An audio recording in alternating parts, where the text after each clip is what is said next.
Hello, good evening, everyone, or good whatever time it is, wherever you are. And I have just realised I've already made a mistake on the start of stream.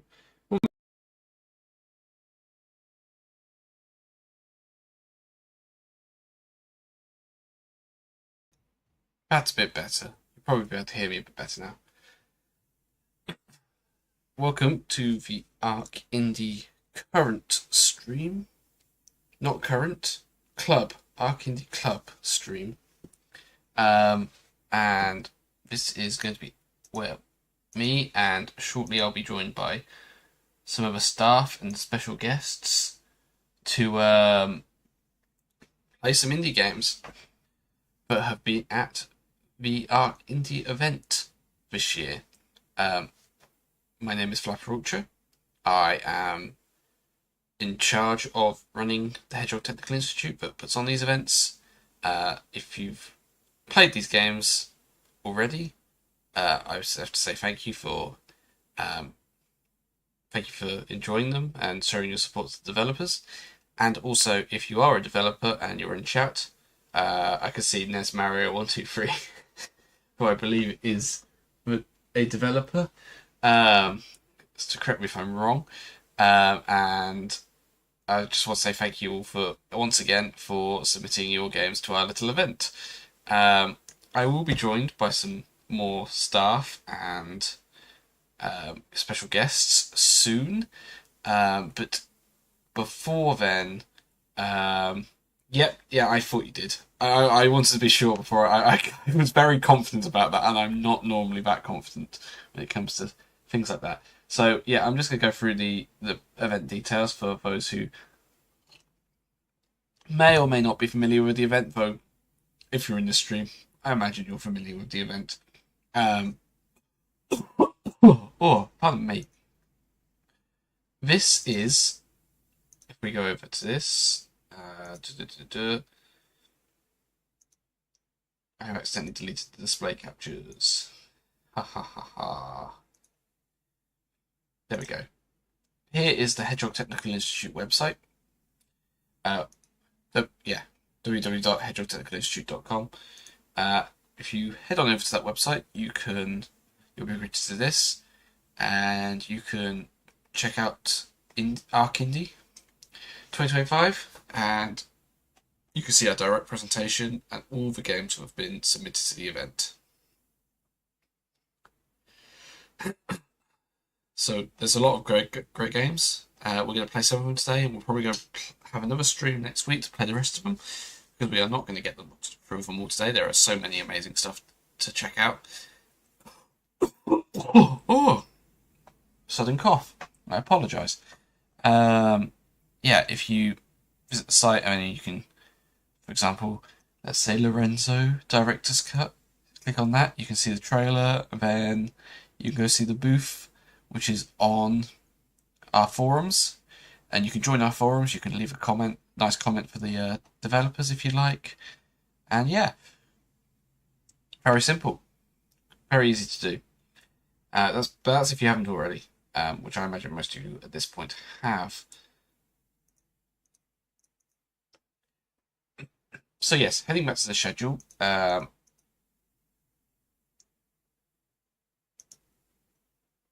Going back to the schedule, where I was like, we are going to first play Kane and Ido, followed by, well, actually, we might play something before Kane and Ido, just while we wait for some more people to get on. Then Riley the Roadrunner, Lorenzo's Director's Cut, Collision System Test, Liar Struck, and then Shinka Tales. All games I'm really looking forward to playing. And, well, speaking of which, I've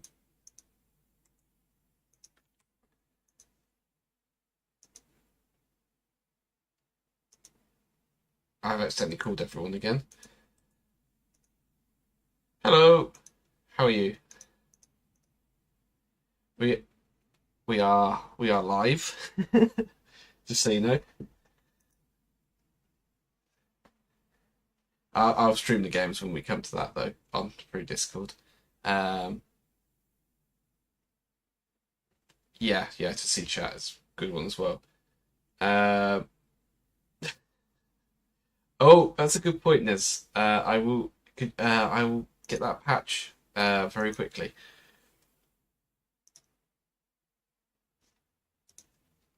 While we're waiting, and maybe Game Dog would like to introduce themselves.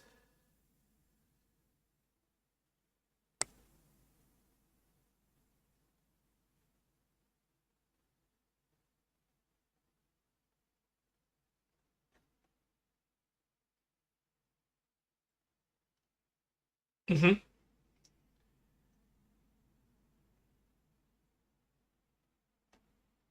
Yeah, it's really good, and you should check it out. In fact, we might play a bit of it before we get into some other stuff, or we wait for potentially Usagi to get back from work.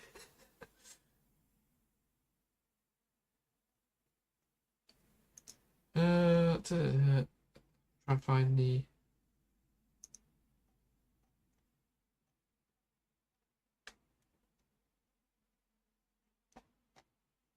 Ah, I'm an idiot. I found where the patch is.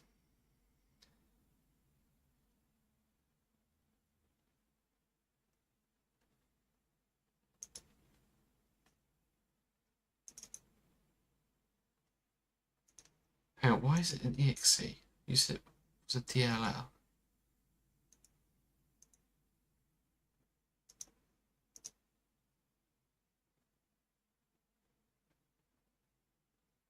Ah, okay, I see how it works. Game Maker 8, guys. It's a brilliant engine. Doesn't doesn't break at all. In fact, it, do you know OBS doesn't even consider it a game? Game Maker 8 games. They are that old at this point.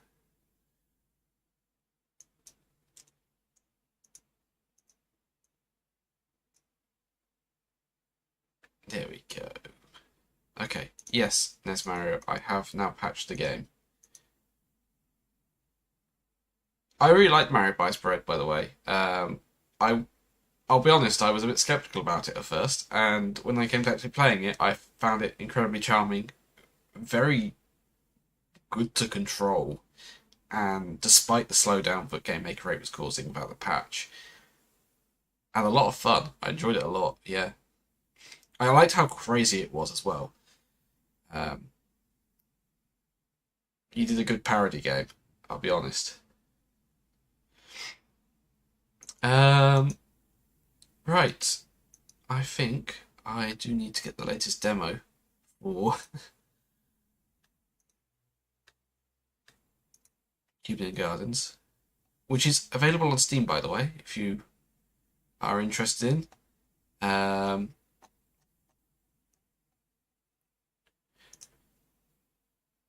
It's available on itch.io and on Steam. It's a fully finished game at this point. It's incredibly fun and charming, and Game Dog's writing is fantastic.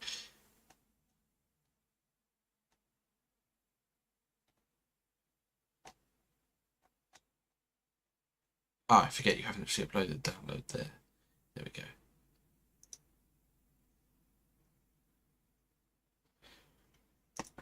I like how you have two demos, one for Sage, one for arcINDIE on your itch, and they are both exactly the same size.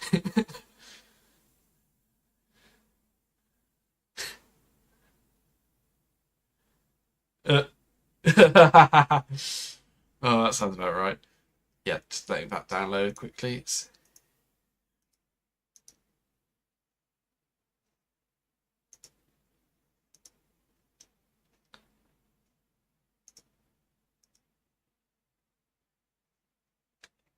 Being a game maker, do you think old game engines have a spot in modern day despite the slowdown? Or is it just not worth it and Opera's game maker is the way to go? I see. I'm going to be a bit of a hypocrite here because I really criticize games made with like Scratch. But so long as the game is fun and it can work on modern hardware, at least for PC games anyway, I see no reason for the game engine to really matter.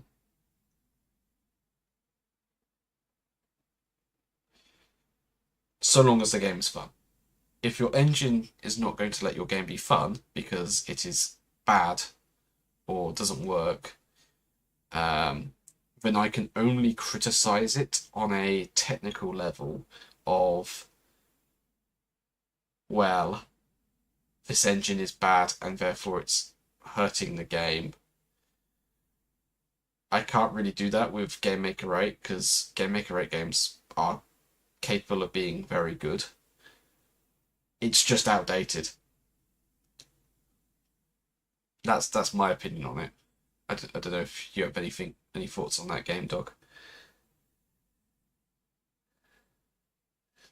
Just do you think old game engines have a spot in game development these days? Was the question that Nesmario posed.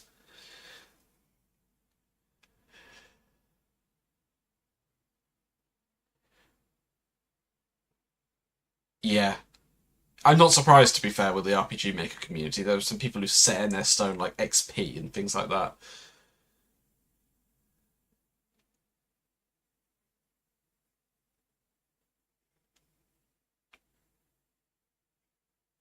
And it's a little bit scary. For example, I know your game, Nesmaria, is made with drag and drop in Game Maker 8. Uh, as a programmer, I sit here and I go, why? Why is this a thing? But also at the same time, I cannot disrespect that. That is a flex and is only a tiny bit scary.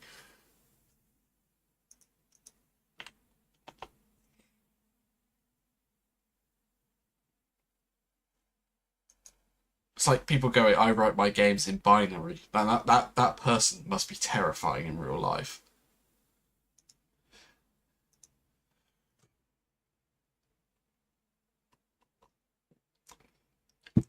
Terrifying, but they have my respect. But for most game developers, I would literally say there is no point in using a game engine that is old because it's just more work.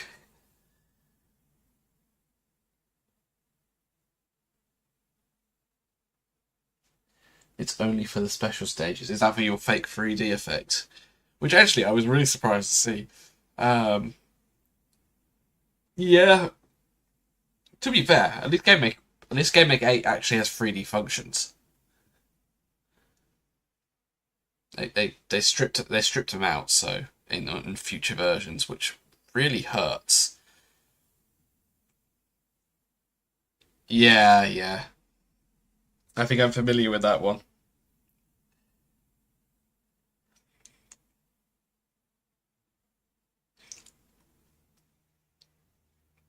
I remember the first person shooter tutorial that Game Maker had that was really, really funny.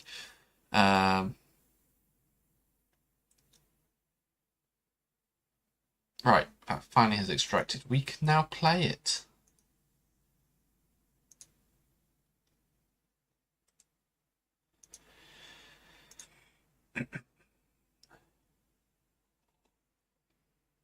It's been a while since I touched Cuban Gardens. I keep meaning to go back to it, but I have been busy.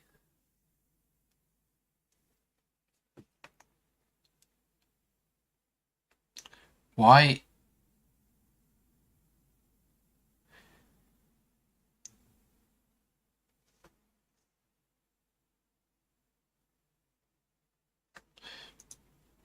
There we go. Right, let's play a bit of Cuban Gardens before my voice goes and I can't read the text anymore.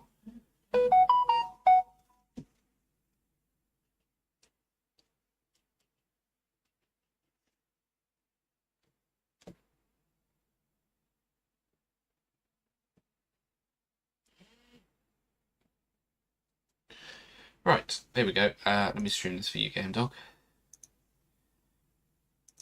And I'll stream it for all the folk at home.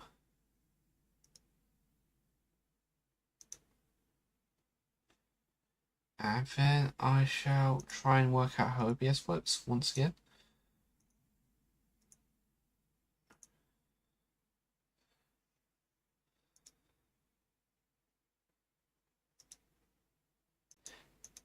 Noted. Doop. Doop.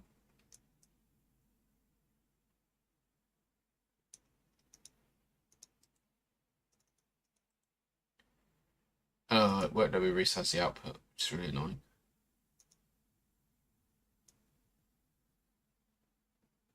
This is pretty close.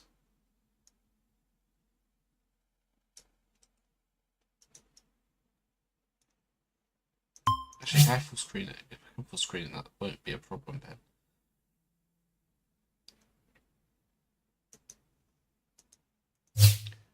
No, it will just do it like this. That's a bit annoying.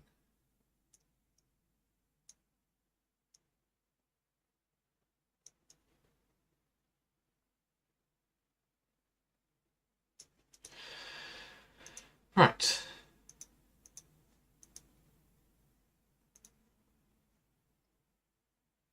Let's get that up. Yeah, this is an RPG Maker game made by GameDog, who is with us in the stream. This is Chapter 7, if I'm correct. Chapter 7, yes. Pretty close to the end of the game, which I find hilarious for a demo. Oh look, it's us. A project created by GameDog.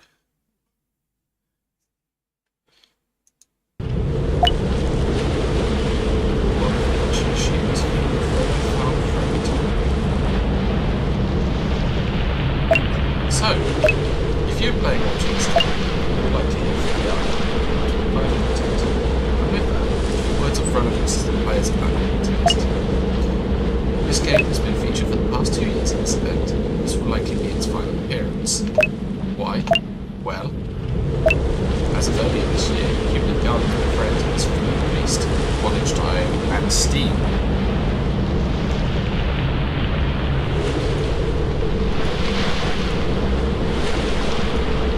I can't hear it.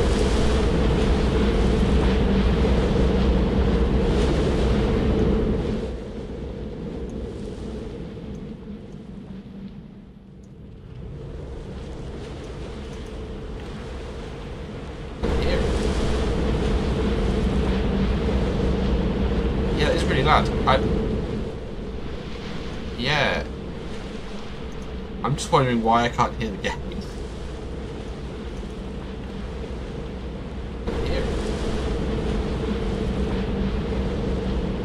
Yeah, it's pretty loud. Yeah. I'm just wondering why I can't hear the game. Hey, I can hear it now. I need to turn it down more. Yeah, it's pretty loud. Yeah. I'm just wondering why. There we go. I can hear game now. That's exciting, isn't it? Yeah, so the link to the game's Tell us if this is still alright. Sorry? Tell us if this is still alright, fellows in chat. Yeah, I think it's on like volume 2 at this point, so but I can hear the game at least, so yeah, so the game is available on itch.io and Steam, as I've said repeatedly, and check it out on the booth. It's really good fun. I have to click that, don't I? We'd love for people like you to write among the first reviews of our game. Anyway, for Michael's final outage at Sage, the creators decided to flip the norms on their head. For 2023, the demo featured Chapter 1 and 2. For 24, Chapter 3 has been included as well. So what's in store for 2025? That's right, Chapter 7.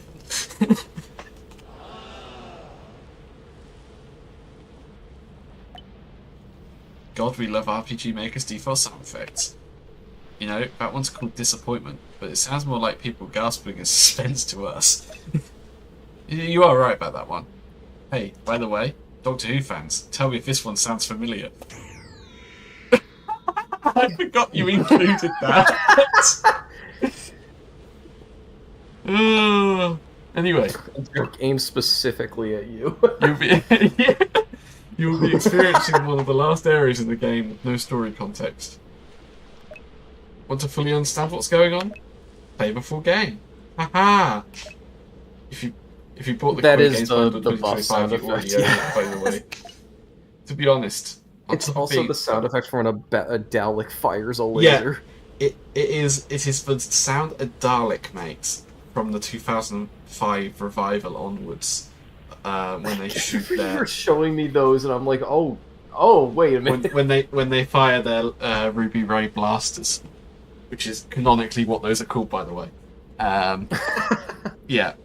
To be honest, they're not red, so I don't know why they're called Ruby. Anyway, to be honest, on top of being funny, this chapter features a pretty ambitious dungeon. The creator, in chat, would like some more feedback on. This is sneaky. This is a sneaky way of getting folks to play it more. Don't tell anyone. There was no particular reason for that sound effect. The creator just likes it. By the way, while you're in the dark in terms of story, we're not leaving you completely on your own. Check your equipment, items, and especially your skills. You've been given a collection of stuff on par with what you'll likely have by this point. Apologies if it's a little overwhelming, but hey, come on, it's RPG Maker. You've played RPG Maker stuff before, right? We believe in you. You have, right, you? everyone? You've all played RPG before. Yeah. Remember to save often. Everyone's played RPG Maker before, whether they know it or not. This is getting overwhelming. That's not the voice I normally use for him, but okay. A delivery, an earthquake, and now they want me to investigate some kind of hostile threat? This is Rubot, by the way. He is my favourite character in gaming history. Robot! So much for... Oh no, this ain't a puzzle/horror game, no. Yeah, no, it's just an RPG. And Rubot is so much my favourite character in gaming history. I've made him a creature in my game. With permission, of course. Right, I have to check my inventory, don't I? Yes. Oh, what button that is on keyboard? I can't remember. X. Thank you. I said, ooh. Okay. Equip.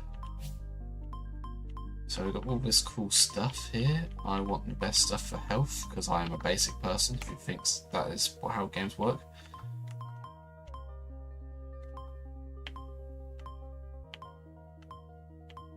Big number.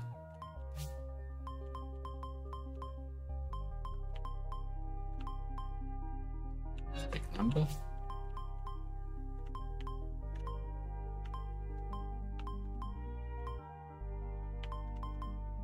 I like luck. Favorite flavor? Pineapple. I cannot change this. I cannot Very change this important. fact. Every character in my universe has a favorite flavor. Also, Michael is designed around kind of min-maxing your luck, or maxing out your luck as much as you can. I see. Oh, okay, there has been an earthquake. Save sheep.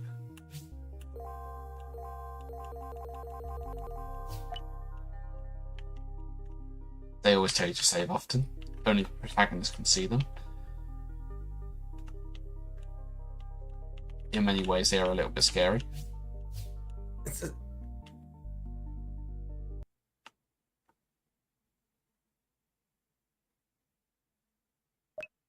Yeah, it's a bit like Dragon Quest. Go away! You are not following directions. Care to explain your tardiness? That's a good word. Ignore them. Do as I instruct. No discussing pay with co-workers. We already have a dozen deliveries in backlog for you. We have heard that you were talking about unionization. This will not do. God, is this Rockstar? Who are you people? This type of talk. We were supposed to grow out of it. Hey, leave him alone. Intern, this does not involve you. Please return to your normally allocated tasks. What? Hey, your receptionist asked me to come here. And we ask you to leave. No, I don't trust what you're going to do to that guy. Chapter 7. Fight.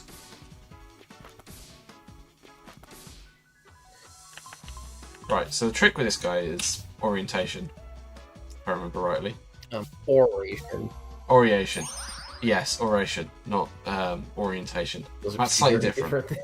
things. Orientation is in this game. Like, why is a shot of pure life? And then you can also charge your robot to do things, which is fun. I watched a guy play this on stream yesterday, or play my game on stream yesterday, and he suggested that I make some of these skill descriptions a bit more clear. Yeah, I can see that. It took me a while to learn what they did. Oh, I've got help now. He's in my... Alright, say hello to... who I Caswell. didn't expect it to be the highlight of the demo. Everyone loved Caswell. Right, so now we've charged him up, we can use lightning. Oh wow, that was his weakness. Right, net. Blooming egg. So do you want to explain what's special about Caswell to the... Most of Caswell's abilities activate upon other party members doing things. Like, for example, every time you attack or do, like, a magic ability, he will follow up with rolling follow-through. I see.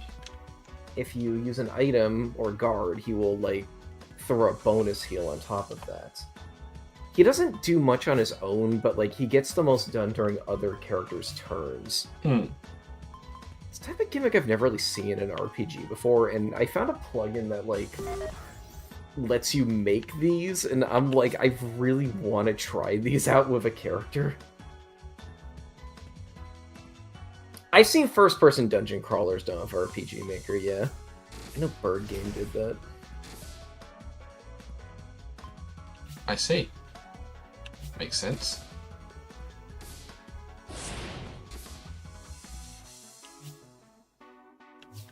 Right.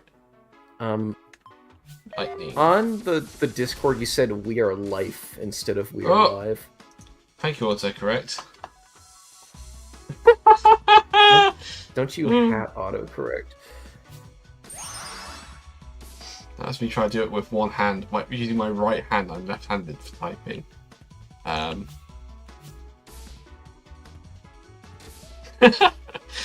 People probably thought I got hacked then.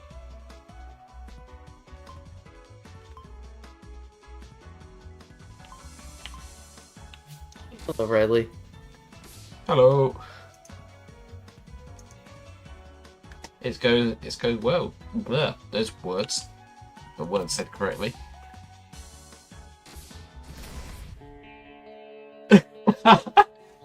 So I'll give context for that. I was typing that on my phone with a single, my right hand, while also trying to play the game.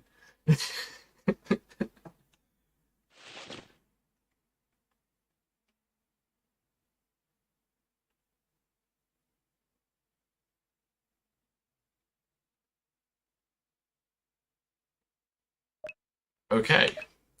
What's going on here? Who are you? Huh?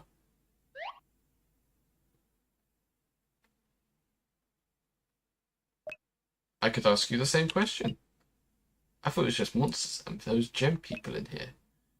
I want to know who you are first, please. I kind of don't trust anything in here anymore. I'm not really doing good with a tone of voice, am I? Okay. There's a lot of dialogue in this. You don't gotta read all of it. Well, if you must know, I'm Caswell, leader of the Mall District. Leader of the...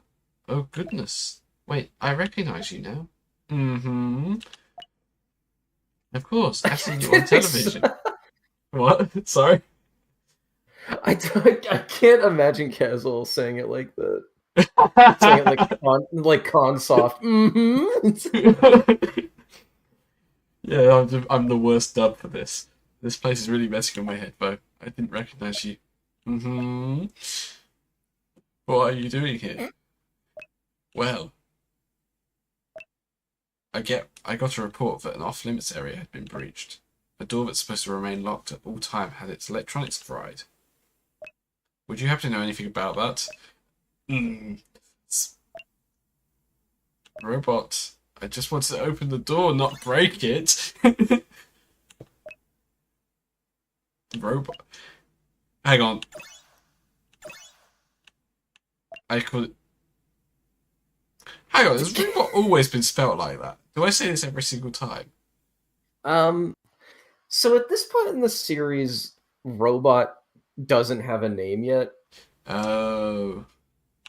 Robot is a name he gets during the epilogue, but it's one I like so much I just use it for everything. I kept calling him Robot since like the first demo, I swear. Robot is his name. Who are these gem people? Gems Incorporated is supposed to be shut down. Is this the source of what's going on outside as well? I'm so sorry. Please let me explain all this. God, so much has happened. Don't ever think they recognize SpongeBob from TV. They're just thinking of a cereal box. Oh my god. You can explain everything on the way out.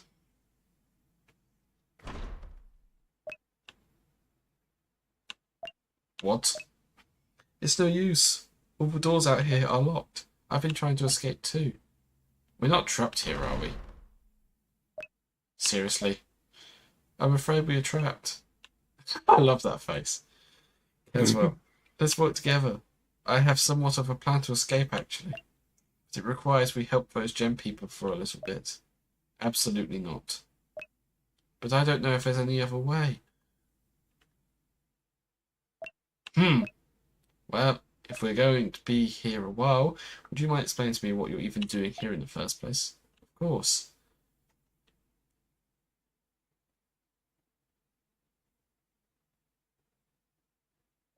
So first of all, you're not even from here.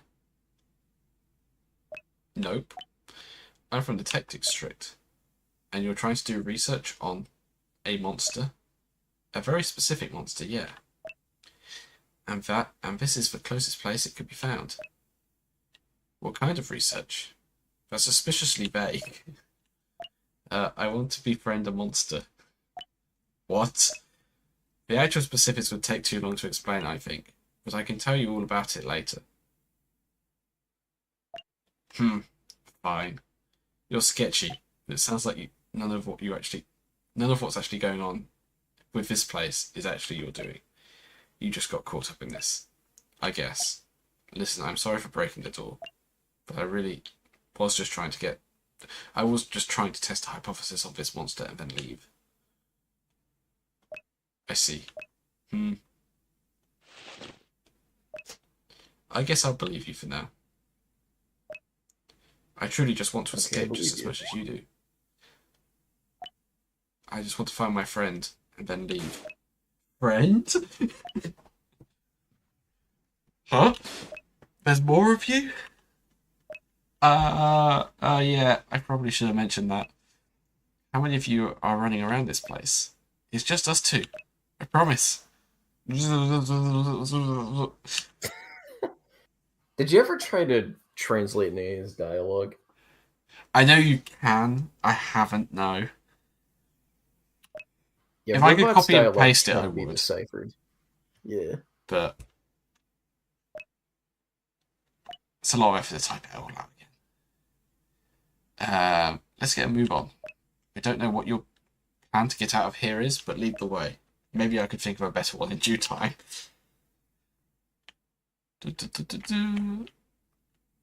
New party member acquired.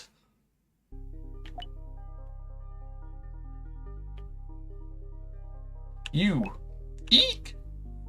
Return to the orientation supervisor. Your task has been completed. But what about her? She has to bear repeating. She'll be alright. Okay, sir. I'll head back. Thank you. We put up a board. You should have no trouble returning. We're having some unexpected dilemmas, so your task may be a little different from here. Of course, sure. What was that about? Okay, so remember when I said my plan out of here involves helping those gem dudes? So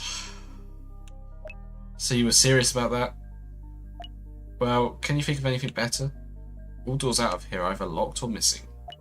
And they've told me if we help them, they'd let us talk with their CEO, who in turn will let us escape. Why not just reach the CEO by force? Huh? There's an obviously simpler solution here. It sounds like you're making this harder than it needs to be. Well, I've also been told that if we don't do as we say, they'll terminate us. Terminate? Yes. Why are you saying that in such a creepy way? I don't know. That's how the gems have been saying it. It sounds bad. My theory as to what that means is they'll kill us. Watch his eyes. So you really have no choice but to work with them? Yeah. God, I hate this type of environment so much. Huh? Never mind. And actually, I have another question. Yes? So those guys can be hostile, and I take it by your goal that there are monsters here. We're going to have to do some fighting here, aren't we? Oh, all the time. Okay. And I'd like to know what your element and class are, just so I know what I'm working with here. Well, I'm an orator. What does an orator do? Statistics buffs. Although my power requires some luck and persistence. Luck and persistence. You sound like you suck at fighting. I do. Well, this isn't really ideal because I'm a bit of a support unit as well. I focus on playing off of others and giving my resources to fuel my friends' powers. Okay. And what's of your element? I'm a forest element. Seriously? Huh? I am too. Just great. We're two support units of the same element. No party synergy, no type coverage. We might be screwed. Can you tell me this is a lot more meta than they come to expect from the genre? Now hold on. It can't be that bad. This kind of feels like when you watch like a Japanese isekai and like they start going into all these RPG details and you're kind of like, Yeah. do they really know about all this in universe? My friend here and I can instruct to cast lightning magic. So, yeah, we're screwed. Let's just avoid monsters as best we can.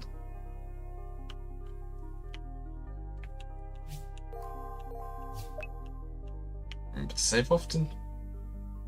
I want to cross the gap. Or fling myself into it.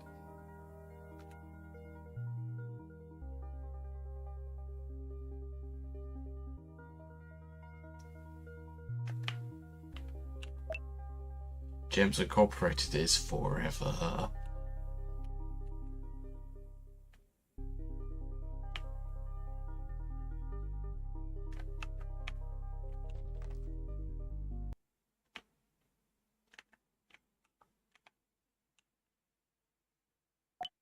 Greetings again, intern.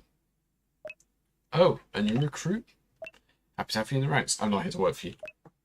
Just give my friends his assignment or whatever, and we'll be on our way.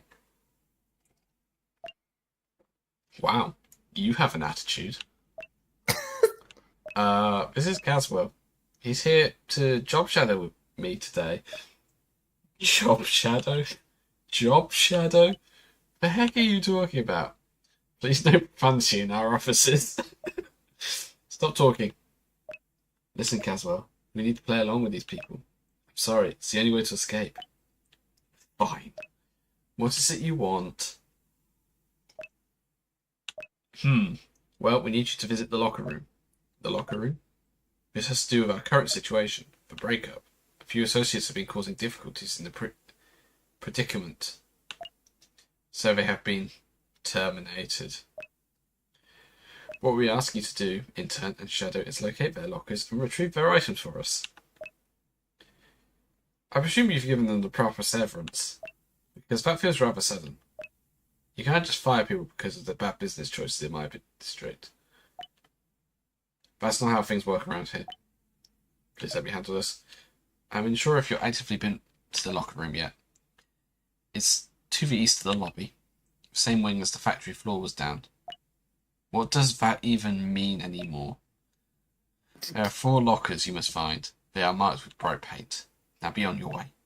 Yes, of course, sir. Back down here.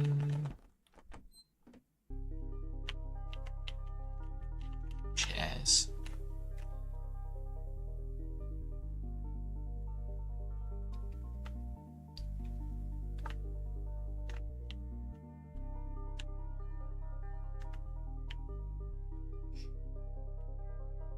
Oh.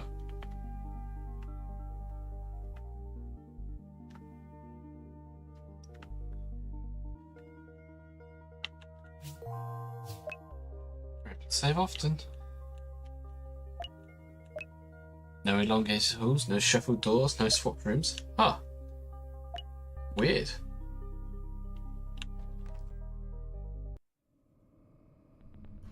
It's a locker room, alright. There's supposed to be once in the lockers. It's slabbed in bright paint. Huh. So we're supposed to clear these out. Okay, let's empty it. Obtain the first locker's contents.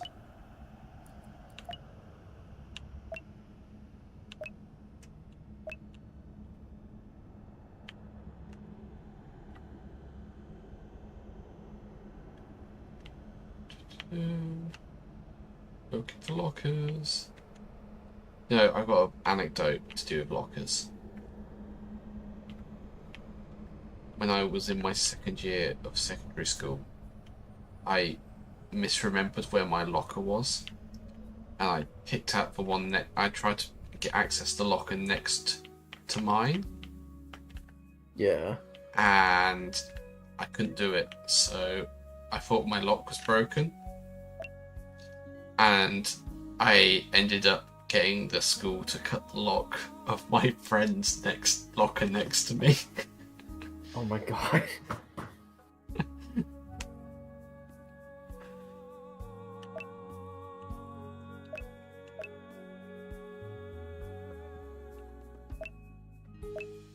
So I had Give to buy a him a new reaction to the forced locker room.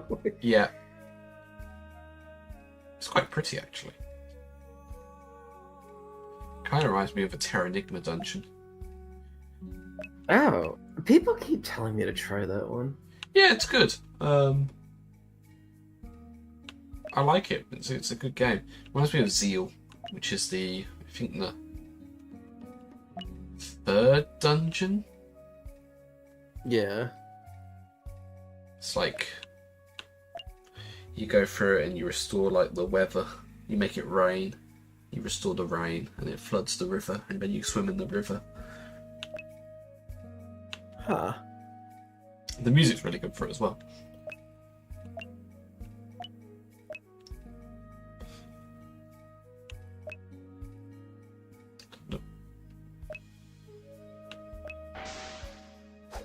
Ooh. Fine. We'll go find those info in the lockers. Save sheep, save sheep, save sheep. It's also quite an open-ended dungeon, like this one is. Yeah. Avoid the balls. Like the sheep said in the intro, this is a pretty ambitious dungeon I wanted more feedback on. People told me this is taking them about 2 hours to complete. I'm not expecting you to beat it here. I know we got more stuff to play, but... Yeah, we'll probably play a little bit more. We'll try and find the second one. How's about that? I'd say getting to the lodge would be a good stopping point. Okay.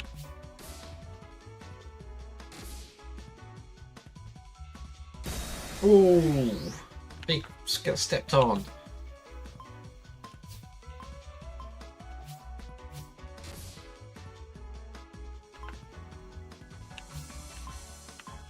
I can't remember. Did I charge you? Oh, I did forget to charge him. No.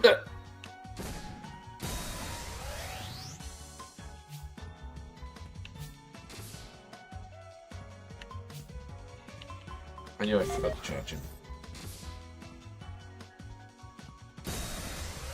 I see that, NES.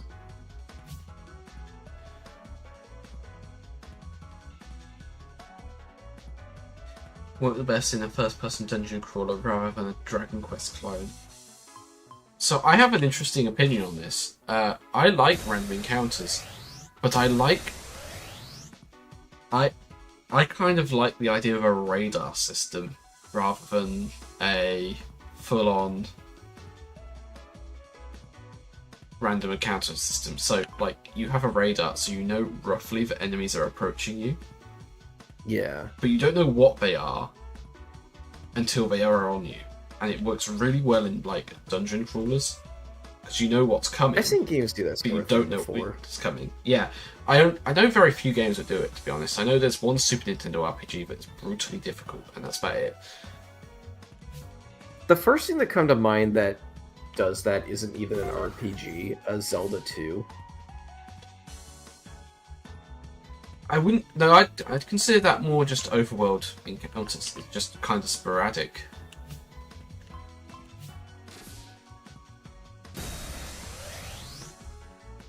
Oh, I'm not doing well on items.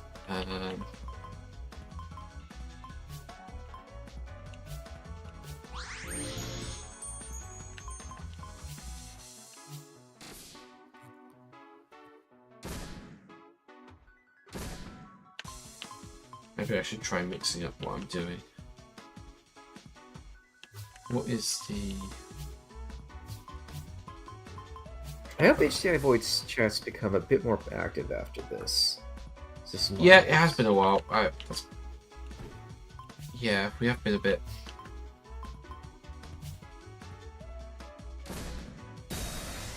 quiet.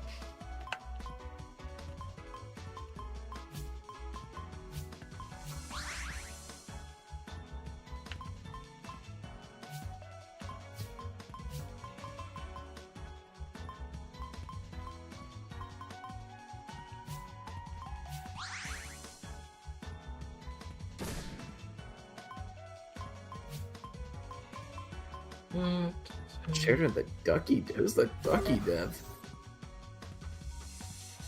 Shared it in Ducky Dev. I don't know Ducky Dev. I apologise. Why can't I do anything?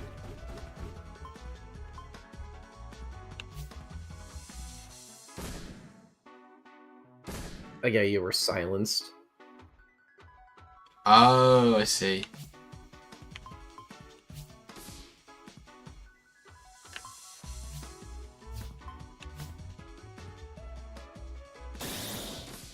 This is kind of a rough encounter. I shouldn't have put this so close to the first battles you do. Ah, yeah, I can do stuff again. Yay! Oh, Blue Knight Michael's down. Oh no! You might die. I think I might die, yeah. I mean, I have been, to be fair, not really paying much attention. You do have revive items. Wait, That's what the pendants are. yeah. Oh, there goes Caswell.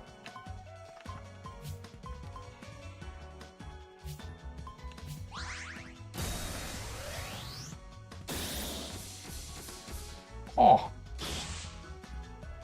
This is a late game dungeon, though. You've got to remember that. Yeah.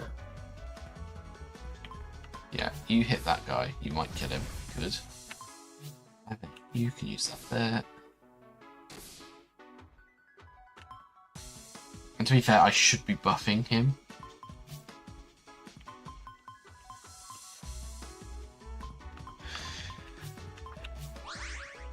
So what I should be doing is I can't now. What I should have been doing is buffing him with Oration.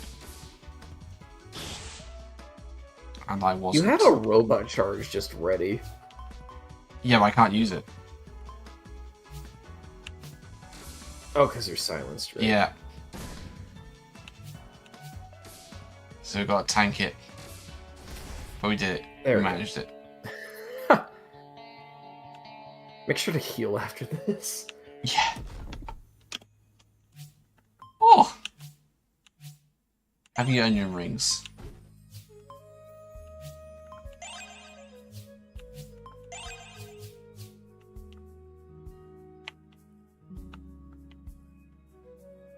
Oh!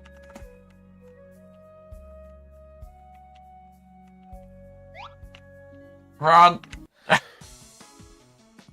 By the way, you can also scan enemies with Michael. I recommend doing it a few times. Riboscape. Oh, do I have to charge first, don't I? You don't. It says so in the description. Oh, I mean, I Does should not read. require robo charge. Yeah, if The you fire- don't read these for some reason. This fire elemental monster is called the Redwood Slip. They're quite the slippery customer. Well, not literally. They're made of wood. These are puppets for practice to perform fire magic. They are quite fast and are one of the few monsters known for, but can outright evade of attacks. Magic doesn't check accuracy though, so that's a good way to dispatch them. On a side note, what do you think is controlling them? They're quite good at dancing. I mean, the answer is magic, of course, but it's something I sometimes see people speculate. Maximum health is 400 units. They're primarily weak to water, and to a lesser extent. This is the only from enemy wind. in the game that can naturally evade attacks. I see.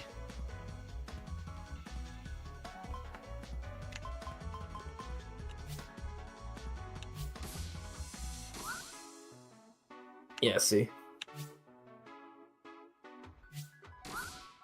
Yeah. A move Kazal has that's really helpful is a pass turn. It lets him give his turn to Michael.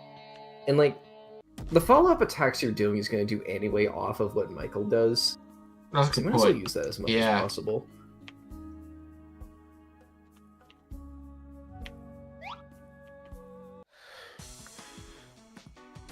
Oh, I've seen some of these enemies before. Yeah.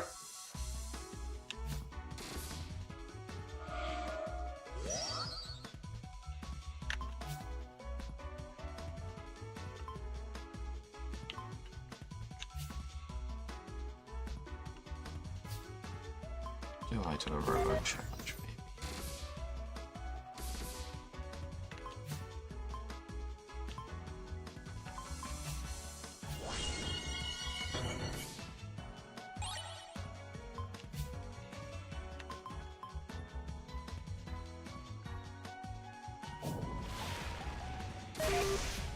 Boom!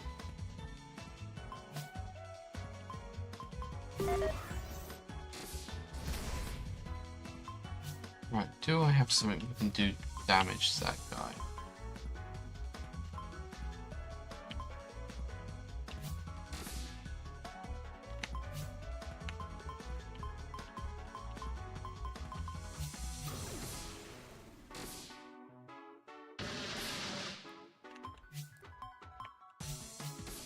I resist that, I thought it might.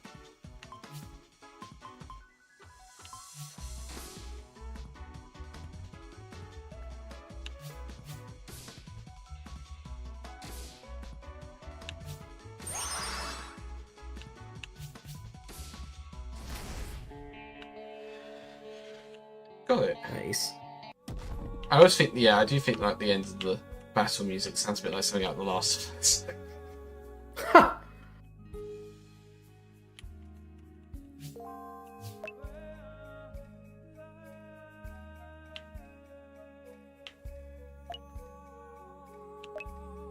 What is that building? I hate grey. Expressionless construction like this. Help! We're in peril. Monster attacking the lodge. Let me guess, you want to help them too. Couldn't hurt, I guess. Maybe whatever the lodge is, it could help us. Sigh.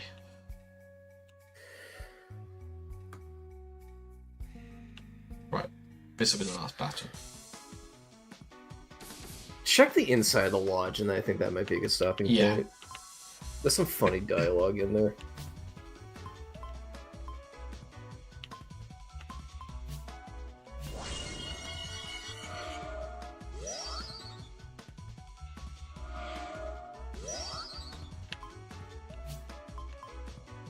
gonna let me do a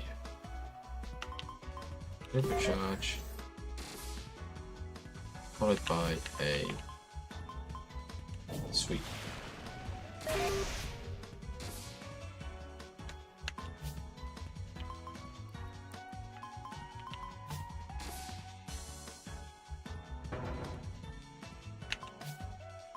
Followed by a operation tuning. Followed by a river charge. Followed by. Let's just try lightning. Oh, it is weak to that. I didn't think it was going to be weak to that. Forest is weak to lightning. It's Michael. River charge.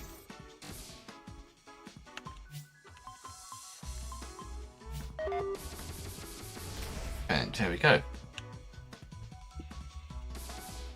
Oh, I wasn't expecting them to fight. Right, well, pass turn. I can't pass turn. Damn.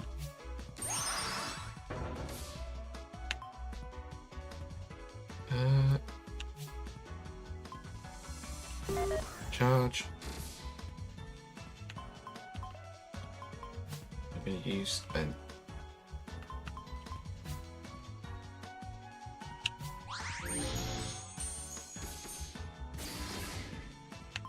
Then I'm going to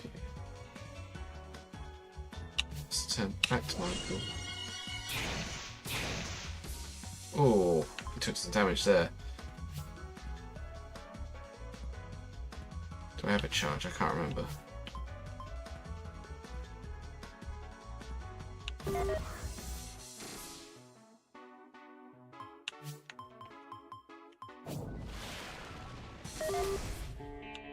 Nice. Excellent.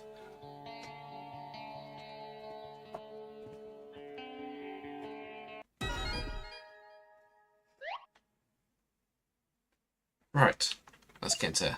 Why, thank you, Associate in Shadow. Please visit us anytime you'd like.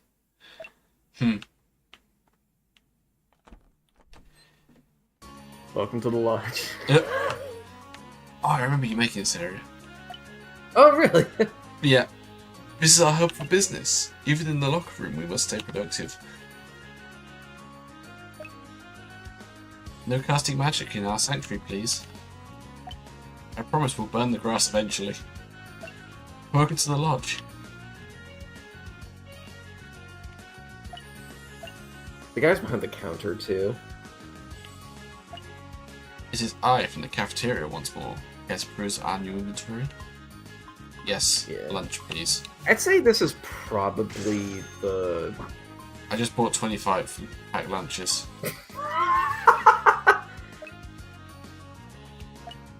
I believe this is about... on the right.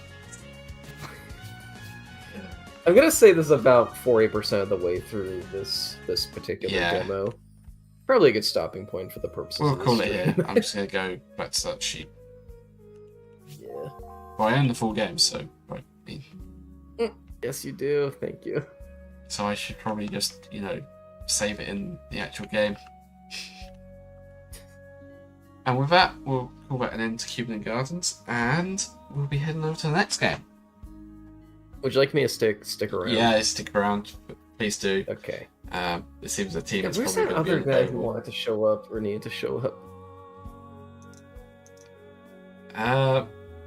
Probably still at work by the sounds of it.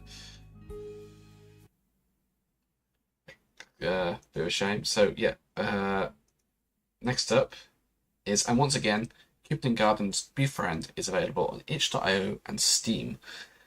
The full game is complete. Please do check it out. We're going to go play Kane Nido now.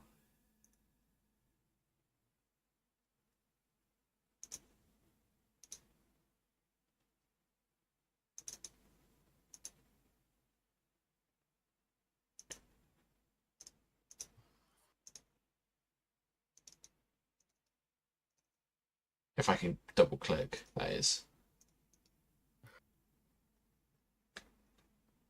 We played this last year. It was a lot of fun.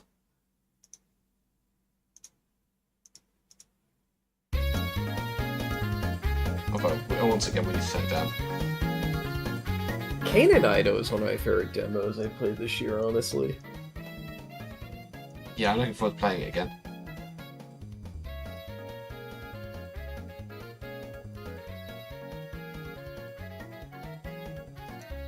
Oh wow, that has come through very large.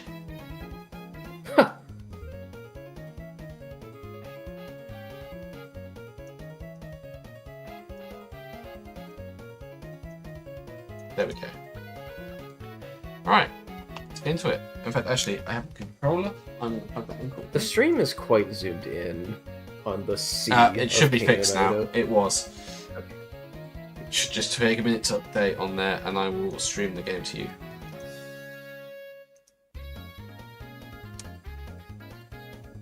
God, I love this song.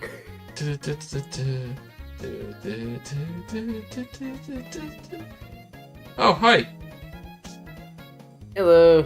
How are you?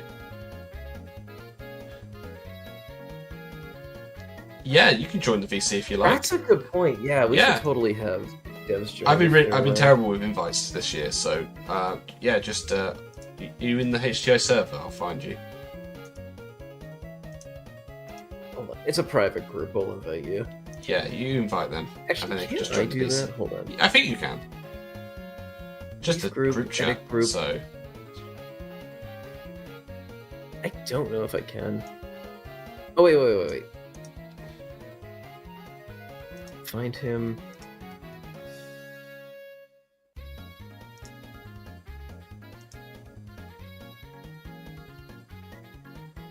I don't think I can. oh, okay. What's the username? Jumbo DS64.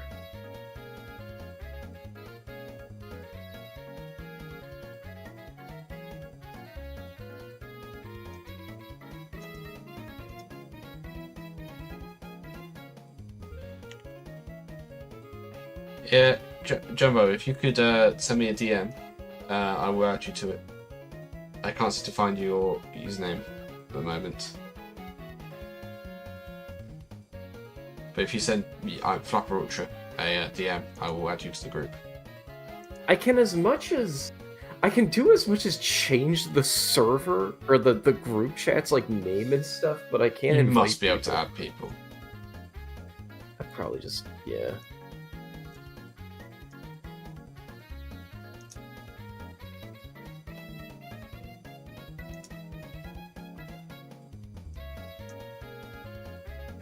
Yeah, okay. His name is Flapper Ultra. I'll go him.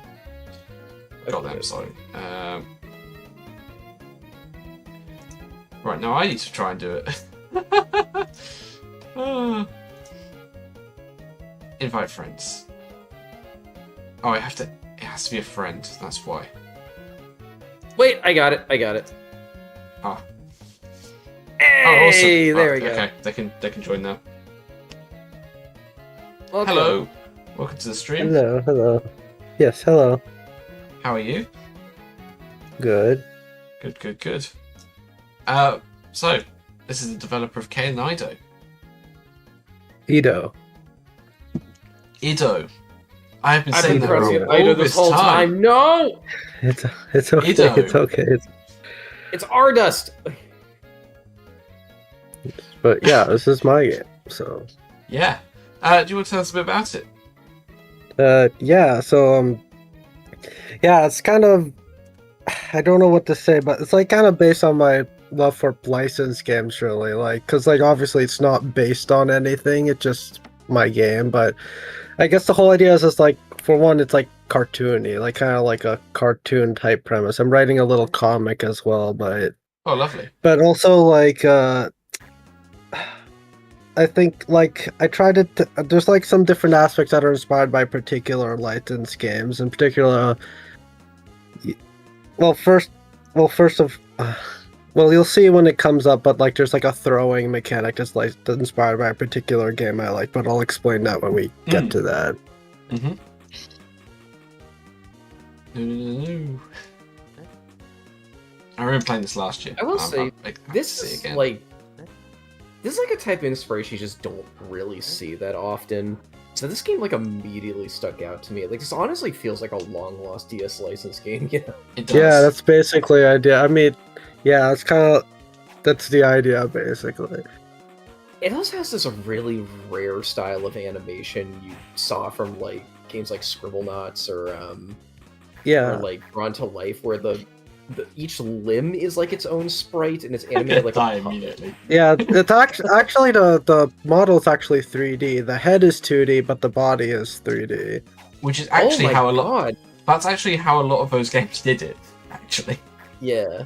Well, yeah, I know the games like Scribblenauts and Drawn to Life, the bodies are using polys, but in particular here, the body is like actually like a 3D model that with like depth that rotates. I did not know that.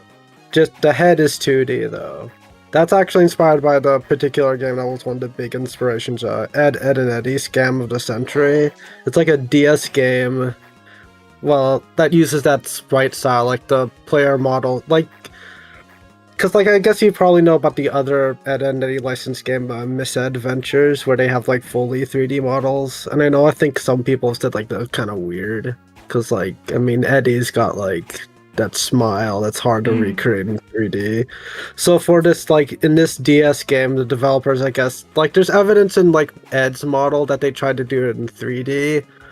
But in the end, obviously they went to make the bodies 3D, but the head's 2D, and I thought that was such an elegant solution to like the kind of weird like cubism sort of thing that going on with a lot of these cartoony heads, while the bodies usually tend to be fine.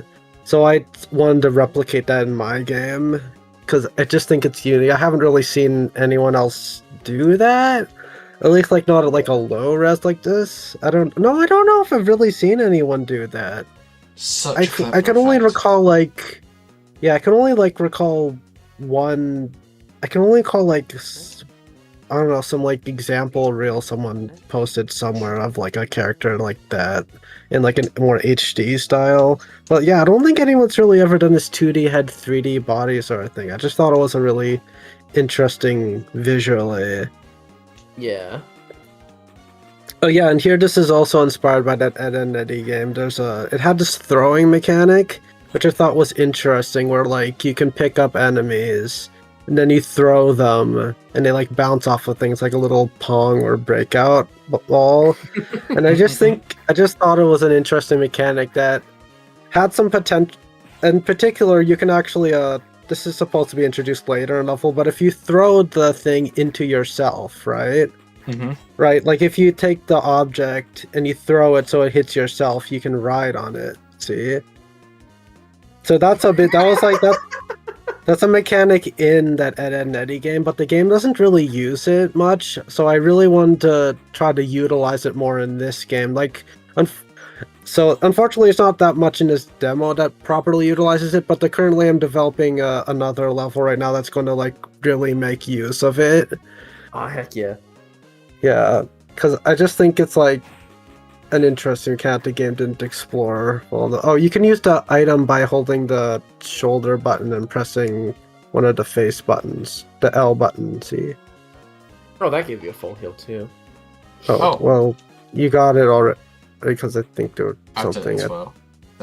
Whatever. But yeah, I'm still trying to work out how to properly introduce the inventory without just making like a giant text box appear on the screen that tells you how to do it, because I don't want to do that. That's fair. Yeah, so like that's why it's like it says how to do it in the UI, and in the second room there's like a little sign that says the button you press on it. So I'm trying to figure that out still.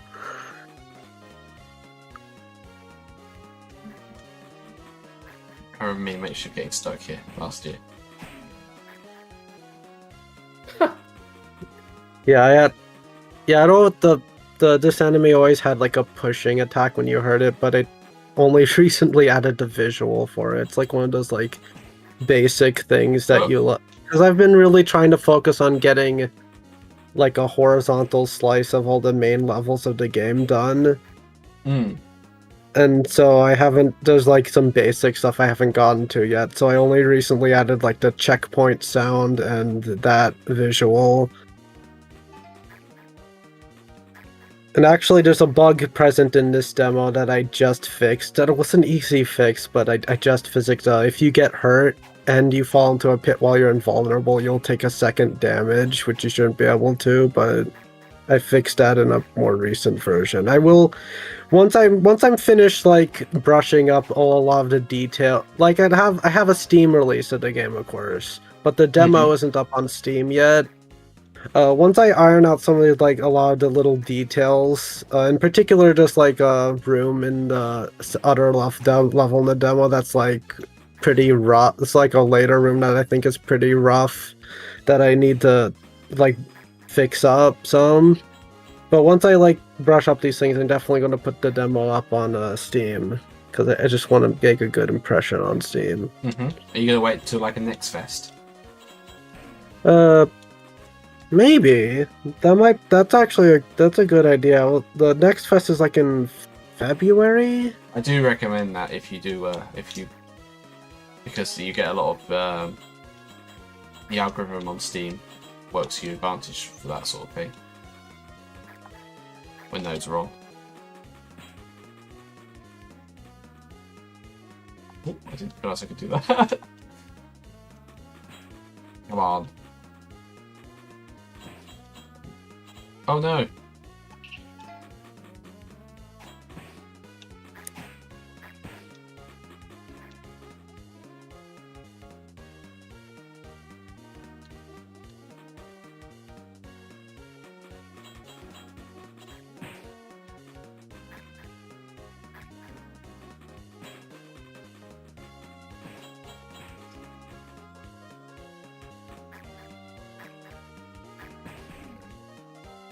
No.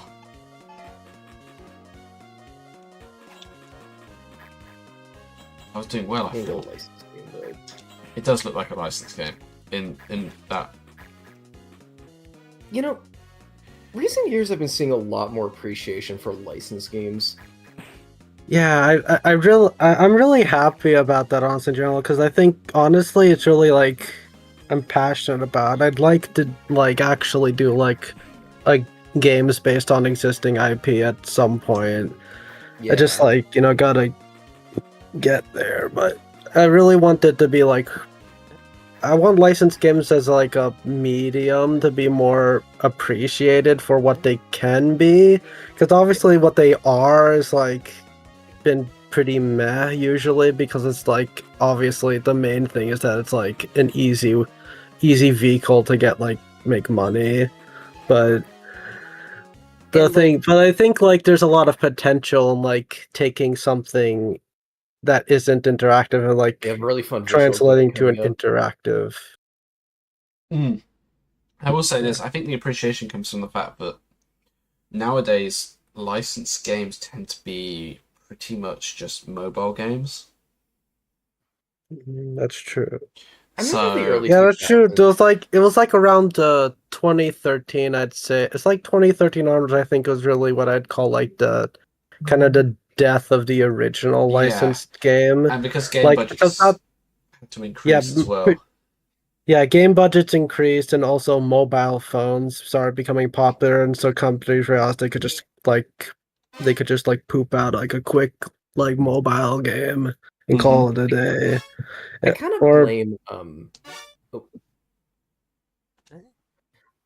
of blame like early YouTube reviewers for this too, because whenever they talked about licensed games, they always focused on the really bad ones like E.T., Superman. Honestly, there have always been really good licensed games, and people are just really discovering and learning about them now. Yeah. Yeah. Like I mean, like a really good Scooby-Doo game the other month, you know. Oh yeah, we had one which we used to play at our after school club all the time. There's like 3 of them around the GameCube era, and they're all really cool for different ways, you know. I was like really scared of it as well. Like a 3D Metroidvania.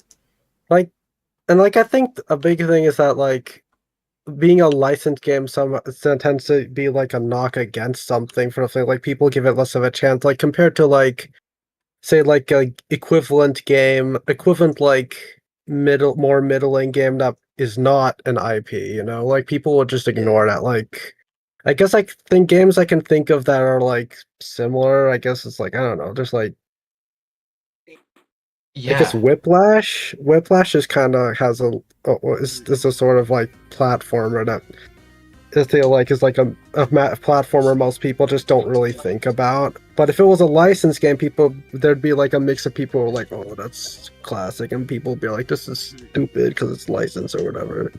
Yeah. Oh, McDonald's Treasure Land. That one's great. oh, that's Oh proper yeah, classic, that one. Yo, that's Treasure. They went on to make like Gunstar Heroes and Light Crusader. Yeah, in a Wario World. Treasure only did that to prove that they could do a game, though. I have the Nailed it. book. I have the book on Treasure's history. And it's like Oh my god, I do too. such a good book. Sanders told me about that one. Wait, say what? Are you saying they did it? They did McDonald's Treasure Land just to Yeah. prove they could do it? Yeah, basically, yeah. It's kind of awesome. They wanted to do Gunstar Heroes, but Sega was like, "We've got the McDonald's IP. Please do McDonald's." Also, Flapper, you can also hit him with the golf club. Yeah, I realised that's probably a better strategy than what I was doing. There we go. I didn't So know you could stand on the side like this. That's a cool cheese for an early game boss. Kind of reminds me, like Rock Knight Adventures did that. Oh, yeah, you can stay at the side. You just have to be careful of the melee attack, which I added particularly just to make it less powerful to stay at the side. Yeah. Yeah, you're right. Wait, hold on. Wait. Oh my god. It's super effective. I think I should tweak the boss a little bit. Maybe it should be like more likely to do the melee attack if you're close or something Yeah, instead of I just doing it reckon. randomly. That makes sense. Yeah, I'll add it to my to-do list. Oh, this isn't mentioned in the game, but the boss's name is Pico. Piko. The game it's not mentioned in the game though. Just the see. like file name. Is he going to turn up more in the game? I am actually thinking he will, yes, turn up a little more in one of the main levels. Because I guess I haven't mentioned it to people haven't read the page. The game structure is going to be like a kind of Mega Man like this level is like the intro level, and then there's going to be 7 main levels. You can be in any order. So the upcoming like beach level, that's like one of the 7 main levels. You can see all of them here. You can look at the descriptions if you want, yeah. but like you can't enter them, of course. No. Oh, I didn't know that. So they're like actual individual episodes, aren't they? Yeah, the idea is that's like there's the 7 levels you can be, and you'll be able to beat them in any order. I like the idea. Lightning strikes. Yeah. Got some good concepts here. Let's go to the beach, shall we? The beach episode.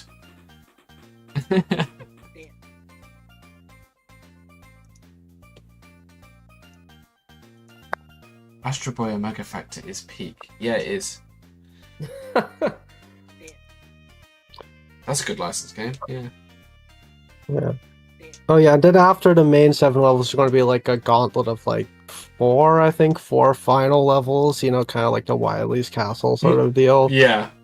But and speaking of like other structure of other games, another big inspiration for this game is Batman the Brave and the Bold on the DS, which I think is a pretty good license game. I think although that one does lean towards a little bit easy, but I do think it's like visually a great game. Jake Kaufman did the soundtrack for it.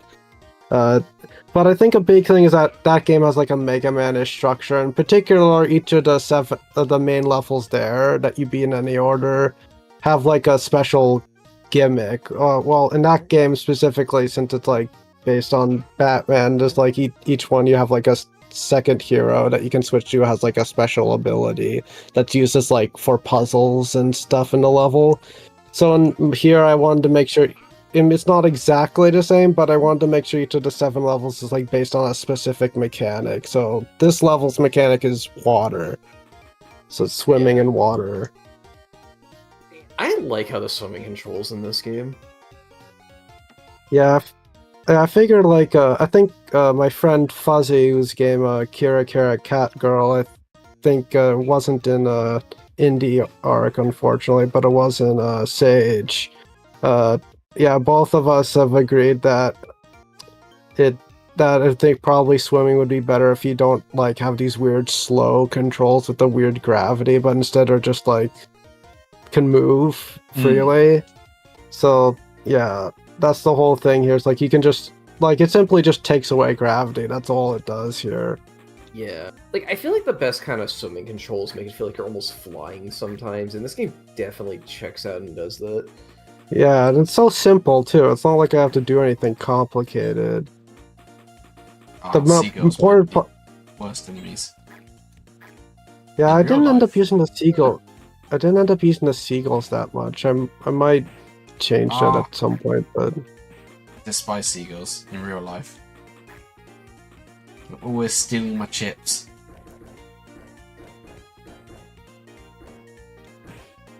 Oh. I like the crab sprites, they're pretty cute as well. Are they 3D models as well? no, No. only the characters are. All the enemies are 2D. It's 2D sprites. Makes sense. It's amazing how well they fit. You wouldn't know, but the characters Oh, are. why do you keep like tossing them? Because you're like holding down. Am I?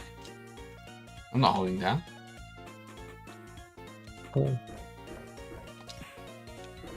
Well, I'm trying to I hit don't know. Weird. I'm trying to hit crabs. Some of them you were like when you end up throwing it in an arc, that's because you're. If you end up throwing it in an arc, that's because you're holding down. Because that's the drop button. When you're holding it. Like, yeah, that's dropping Okay. it. I see what I'm doing. Yeah, I'm just doing instinctively, I think. Oh, my favourite. I'm going to destroy all of these. Probably gonna probably gonna add an animation for them respawning at some point. I guess that'll. I guess I could spawn a particle effect when the timer. That would make sense. Let me write that down.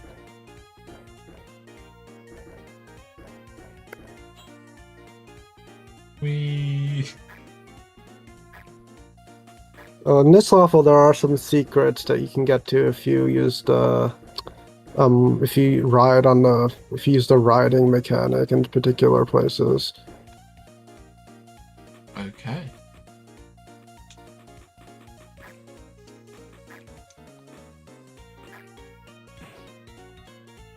Oh.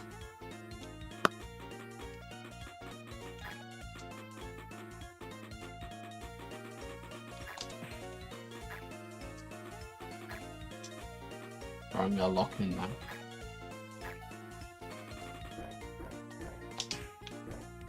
Yeah, the thing where you gain speed while going down slopes is actually a complete accident. Like, it's just a result of how I programmed the slope physics. Because it basically ejects you out of the surface along the direction of the slope. So it like your velocity gets ejected out of the surface so that you're not going like into the ground. So that causes you to like kind of. It's hard to explain without a diagram, but it basically causes you to. The more you're going along it's hard. It's really hard to explain. I'm sorry. But it is a result of the physics. Yeah, Altron. Their name is Altron. Yes, it's the. Well, it's not the whole sound font. It's really. I just really used the The whole sound font for the music is actually various instruments from various instruments from different licensed games. I just basically chose different instruments that I thought were like interesting and unique, and I just like used all of them. But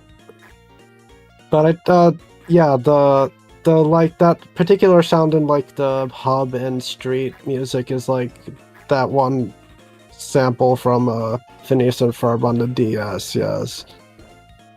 Those games are pretty good too. Like, I mean, they're not like great games. I won't call that, but I think the Altron's Phineas and Ferb, the two Phineas and Ferb games besides Second Dimension are they're interesting games, at least, because I don't know if I really know of any games that are like that specifically.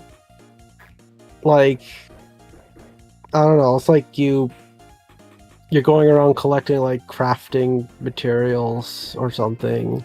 It's like kind of it. It's kind of it. And like, even though the levels are called like one of whatever, it's like kind of on one map, but it's not really about that. It's kind of weird. But they're interesting games, definitely. In fact, a funny thing is I actually would consider like if anyone's here is like familiar with Phineas and Ferb on the DS, like with the crafting mechanics, I actually think it's they're building on a mechanic that they had in a previous game based on. Do you know the Disney movie Enchanted? It's like the one where there's like. Oh yeah, I remember that. Yeah, Altron made a DS game based on it, and I think that actually is a precursor to the crafting mechanics from Phineas and Ferb. Nice. In particular, I think something's interesting about the game is Enchanted actually takes place on one map. Like, the whole game is one map, but it's like you're just kind of like go... But the game still kind of has you like go between locations linearly. It's not really an open world game, but it does still take place on one map, and I think that's interesting. Oh, Riley, they don't go invisible when hurt. It's the frame rate. They're just flashing at 60 FPS. Yeah, it's one of those. I like this enemy a lot because you gotta think about how you approach it.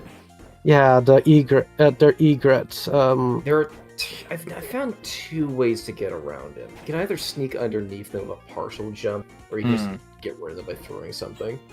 Yeah, that's basically it. Oh, yeah. a partial jump. I'm an idiot. I should have done that. Yeah, I've tried in earlier versions. I think I noticed people having more trouble with the egrets because they didn't know how to get by them without getting like hurt or throwing something at them. So if you notice in that room with the big body of water, there's like the spikes that you have to do a partial jump to get through. I put those there specifically to teach the player that you can do a partial jump. So to hopefully prime the player a little bit for the egrets. And I also swapped this room and the previous room in their orders, so that the previous room has the spikes where you have to jump partially, and you can notice that when you jump partially, the egret nearby jumps fully. So I'm trying to really introduce stuff without having to say anything, because I think that's something. I mean, everyone talks about like say like Super Mario Bros. And how like in it you get there's like that first part of 1-1 where like you like first time you go through, you run through, you get hit by the Goomba and you like die, and then you're like, okay, I'll jump over the Goomba. When you jump, you accidentally hit the block above you, which has the mushroom in it, and then you might be like, oh, I have to avoid the mushroom because it looks like the Goomba, but you can't because of all the stuff in the way, and so you're forced to touch the mushroom. And then that teaches you the mushroom is good, but the Goomba is bad. So, which is pretty genius, of course. So I've tried to do similar things myself, where mechanics are explained by accident, by forcing the player to do something by accident. If you notice in Street, when you first get Edo and it's telling you how to throw stuff, there's like those two raccoons that are on top of the ladder platform. I like how the egret is handled, because like the first couple you see you can kind of cheese by just throwing something at it, but then the third one you're deliberately put on a very tight platform one. You kind of have to be forced to, you kind of force yourself to learn that, oh, I can partial jump under it. Yeah, exactly. That's the whole idea. That's really creative. That's really good level design for teaching a mechanic that can be used a lot. So this part kicked my ass. Yeah, I'm right here, right? Oh. Oh no. Yeah, I mean, if there's something like this too hard about it, like, feel free to tell me, like, because I want to try to make sure the difficulty curve is balanced. But of course, like the first be a bit too difficult. I think it's that he doesn't try and stay a consistent distance away from you. He fully is just after you. What I think would be kind of a cool way to add a wrinkle of complexity to this is like I like him being invincible. It makes sense. He's just that angry. But what if you could like push him back or knock him back by throwing Yeah, stuff? I was thinking I want to do that. I just again it's 'Cause one he of those gets things I really haven't. close to you, you know. Yeah, this is Yeah, it. Like, he's about the same speed as you, so you can't ever outrun him. I do like the idea of him staying a distance from you and throwing stuff at you rather than trying to ram into you. That's a good idea. It's not so much for he can ram into you. That's fine, but I think that because he is the same speed or close to the same speed as you, it takes you quite a while to get away from him again. Maybe I could make him like slower when he's closer to the player, just like so it's not like he still can hit you, but like you're given a little more leeway when he gets close. Yeah. Also, this is not fun when you come onto the screen and he's running at you. Well, you can kind of partial jump under him here too. Yeah, that was a big idea. I did want the partial jump. The part with the egrets, actually, one of the inspirations was that like it should teach you that you can do that with the boss, but it doesn't actually come up that much because the boss is mostly behind you. The boss isn't an egret. I guess that makes sense. If you were, you know, if you were I consider it like a level theme. Like, you know, the gimmick of the stage is like getting used to partial jumps and swimming. And it's a multifaceted kind of gimmick that it gets a lot. Yeah, like that's cool, you know? Like, you learn how to do with the egrets, or like, oh, this guy charges straight at me and jumps when I try to jump. What if I try the same thing? I associate it with a specific enemy, not the... I guess that makes sense. Especially with a level, you know? Don't forget you can use the items. Yep, I should be using them.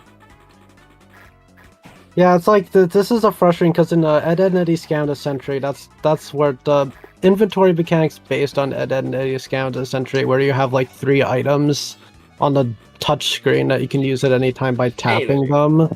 But the thing is, like, of course, I don't have a touch screen in this game, so I kind of had to think of a different system. It's kind of sucks because I think the touchscreen, having the items on touchscreen is actually really intuitive because you're like, oh, I'll just poke that, right? Because it's a DS. But so I have to really like think hard about how to make it not difficult here. Yeah. Wait, what? This mechanic's fun. I love this actually mechanic. Yeah. You know, Celeste does it and things like that. I think it's such a neat. Yeah. Mario Galaxy does it. Yeah, Mario Galaxy. I think it's such a neat. Come on, there we go. And we can also switch to the other character.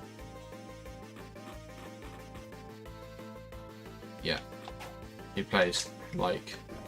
He's just a reskin of Kane.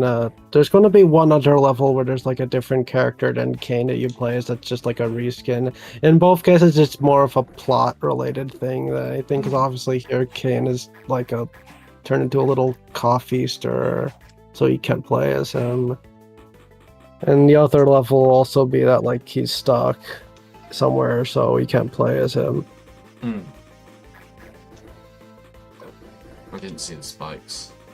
So Flapper, I will be back. I did try to make sure that Marley here has like a different feel, like has the animations are like different.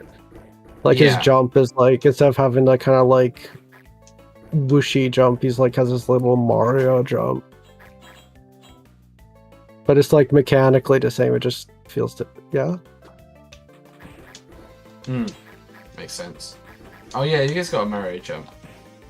Yeah, I like it. Oh. Yeah, originally there was this whole mechanic where like where only Marley could attack the Wisp enemies, and then there's an anchor enemy that only Ito could attack. And then I realized I think that was too confusing for people. Like I could have made it clearer by like having like little particle effects and sound effects to show that nothing was happening, but I think the level's hard enough already without introducing this random other mechanic. So I just think probably better to just focus on like the water and the partial jump.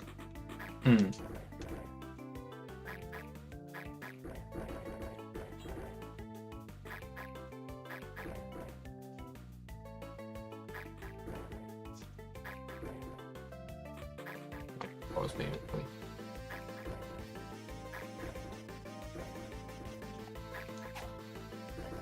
Nick, so Riley just now appreciating the Nicktoons aesthetic. Yeah, I mean, I guess it is a little bit like FOP-y. Like it's a little bit like Fairly Odd Parents-ish.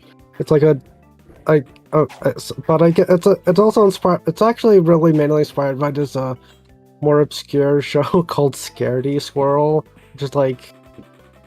I know you might have heard that's like a children's book, but they made like a cartoon that's like loosely based on it. And that's kind of like the big inspiration for the setting here, where it's like kind of this SpongeBob-ish deal. If anything, I'd say Scaredy Squirrel's kind of a SpongeBob clone. Not exactly, but like in the basic premise, like, you know, something I'd call like a sponge-like. Like, I think Regular Show is also a sponge-like in that sense, which might sound weird to say, but it's like the shows that are about like a character who's like kind of childish but also self-sufficient, and it's about like that they have a job. And then there's also weird shit that happens. Like Mr. Bean.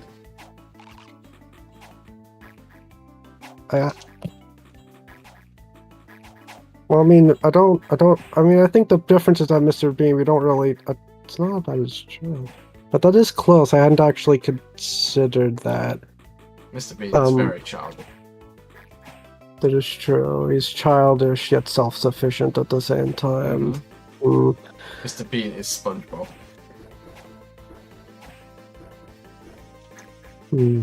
There's an interesting angle I hadn't considered. If you think about it, But SpongeBob anyway. SpongeBob dresses similar to. Interesting.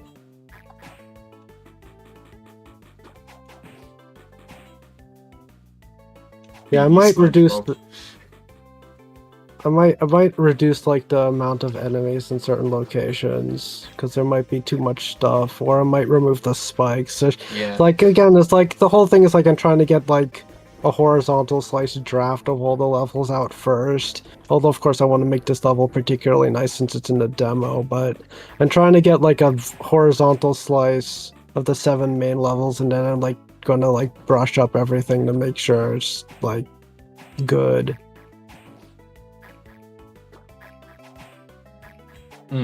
Yeah, I mean that makes sense. Vertical slices. Oh my god.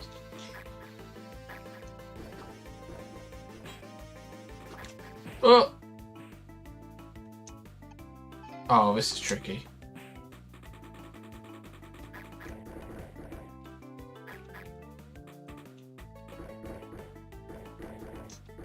Yeah, I'm thinking the difficulty might spike here a little too much because there might simply be too many enemies. With the projectiles particularly. Because it doesn't give you a moment to rest. It is tricky.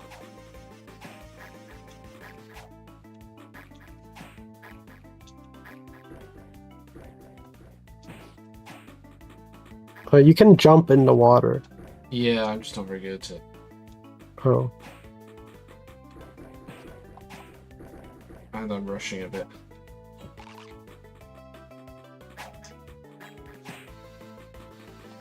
And I keep missing the spikes.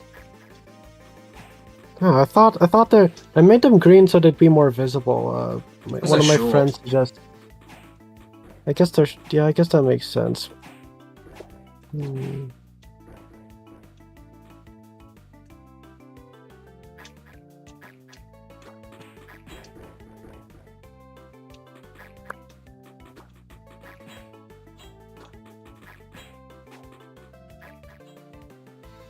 Yeah, I'm thinking I'll try making them taller.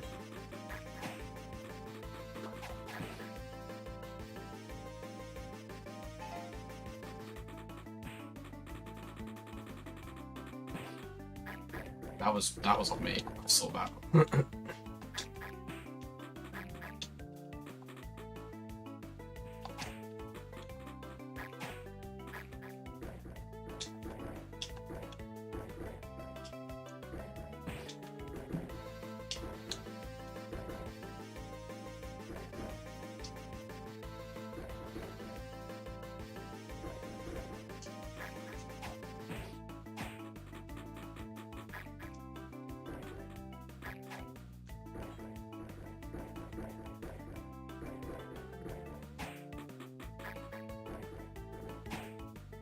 No, I missed it.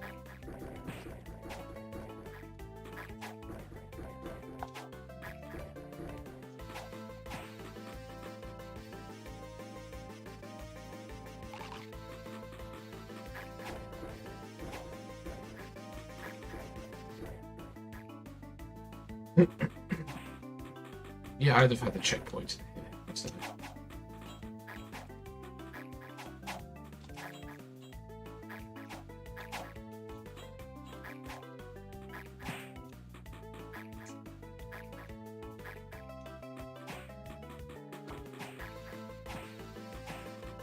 It's nice if I can reflect those projectiles though, with the...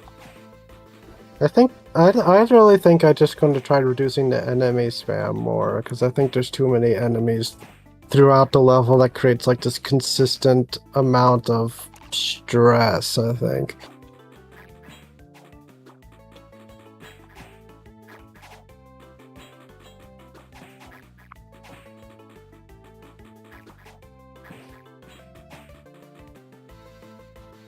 Right, through that part.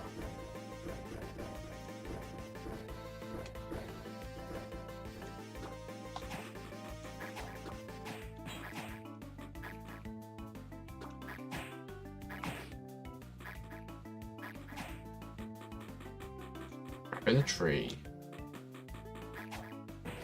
That was on me. That was also on me. Run. But not run too much. Ugh. Come on. There's like an edge on the...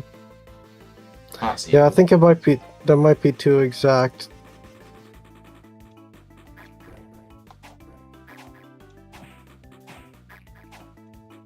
Unfortunately, also I haven't gotten a lot of like direct play testing of the second half of Beach here because it's behind the first half.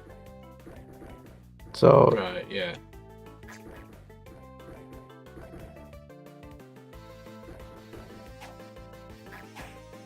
Well, I'm happy to give feedback if you'd like. But actually, I'm gonna put a message on the forum.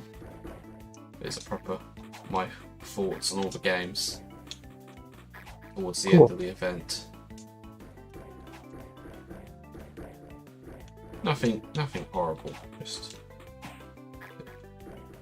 think constructive criticism is always a good thing, isn't it, in game development?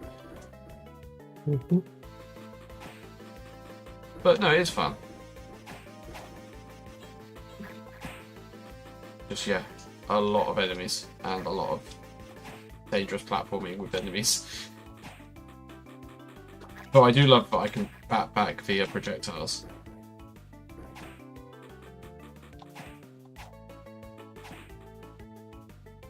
That's not what it is.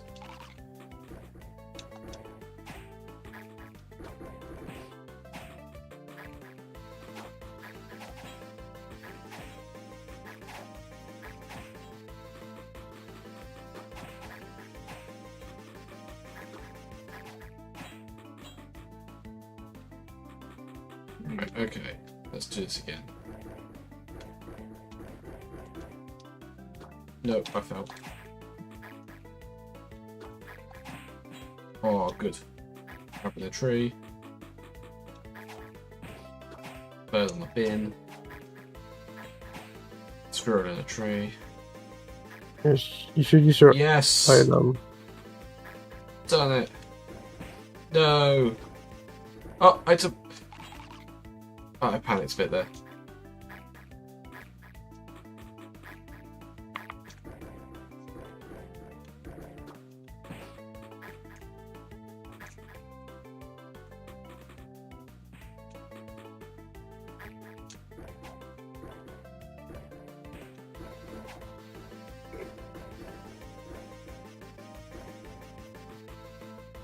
Oh, I've never been so happy to see a checkpoint. Is that anchor? Yeah, it's like a decorative anchor. I love that. That enemy is so much fun.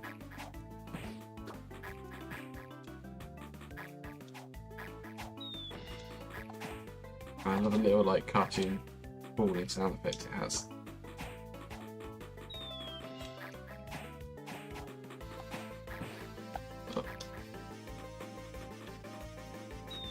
Boing. Does that hurt you if it like lands in the shockwave? Yes, it does. That's cool. I like that. I mean, it's probably gonna kill me, but.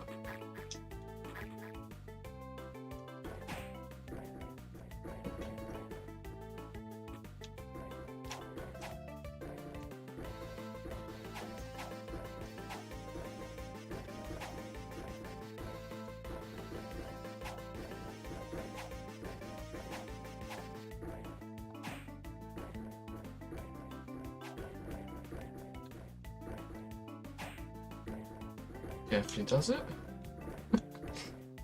This reminds me. This room is. This reminds me of Echo the Dolphin. Yeah, this room's gonna get a big revamp because I think this is the main room that people have had a problem with. Because it's like There's just not even a checkpoint for it. There's no checkpoint for what is one thing, and there's also just like a lot of precision tapping that I think is not appropriate here, if that makes sense. I'm gonna revamp it to be more like the big pool room from the first half of the level. See. Yeah, I don't necessarily have a problem with that. It's I think it's just a difficult room, given.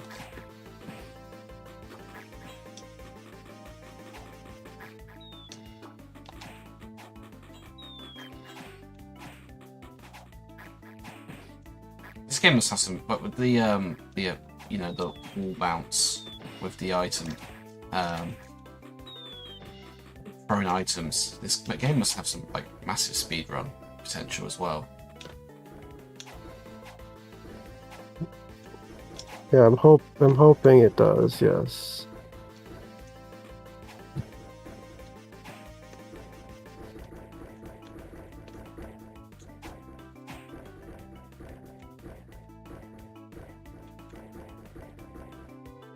Okay.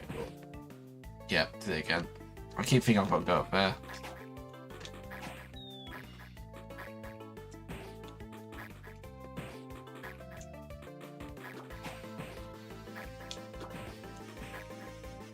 Yeah, that's weird.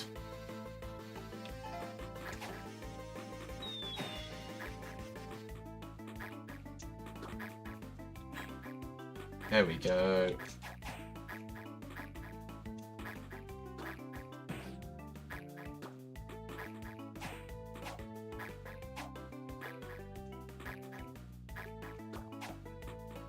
No, I wanted that.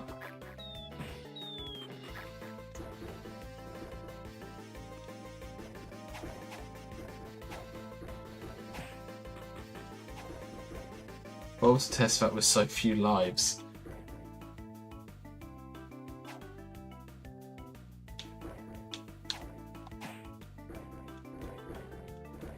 Wait, this game has lives? No. Lives are stupid. There's no I know, lives. I was gonna say. I didn't know there was lives in this one.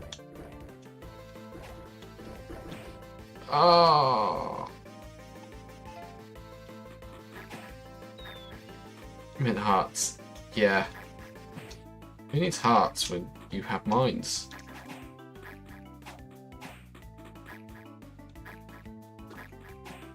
And I'm gonna add that to the list. It's the dumbest things I've ever said.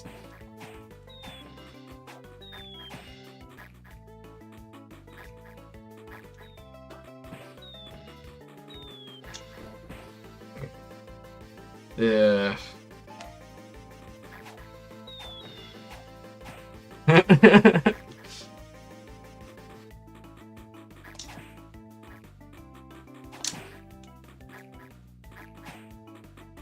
Right, I'm gonna make this my last attempt before moving on.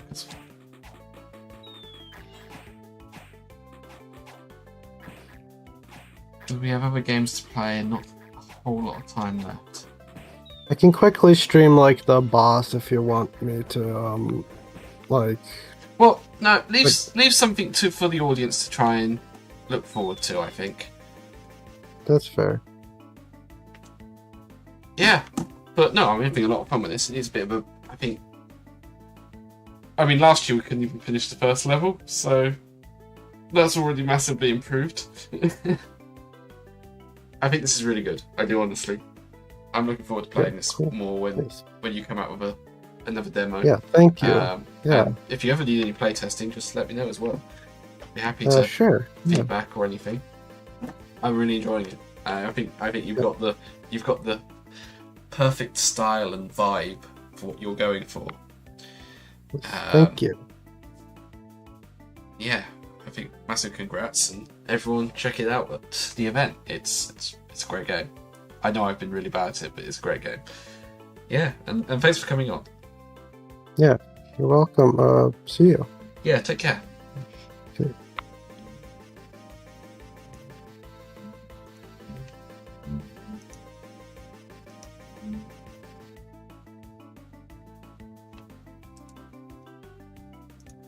Okay. With that, we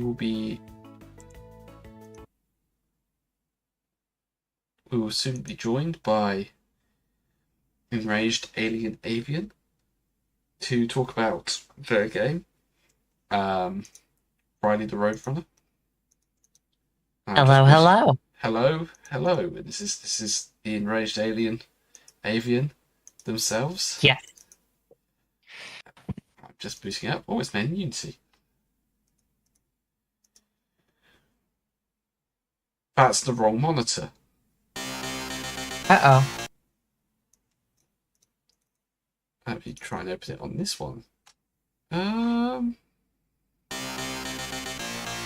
Okay, it's insisting to open on my second monitor. That's interesting. It is. Shouldn't be doing that. No.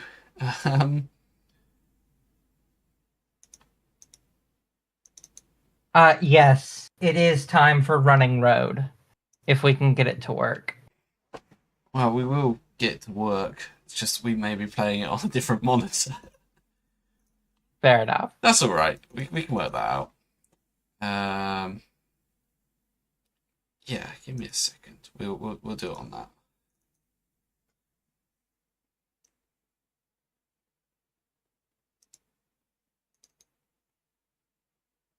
Yeah, we'll just have to play it on that monitor.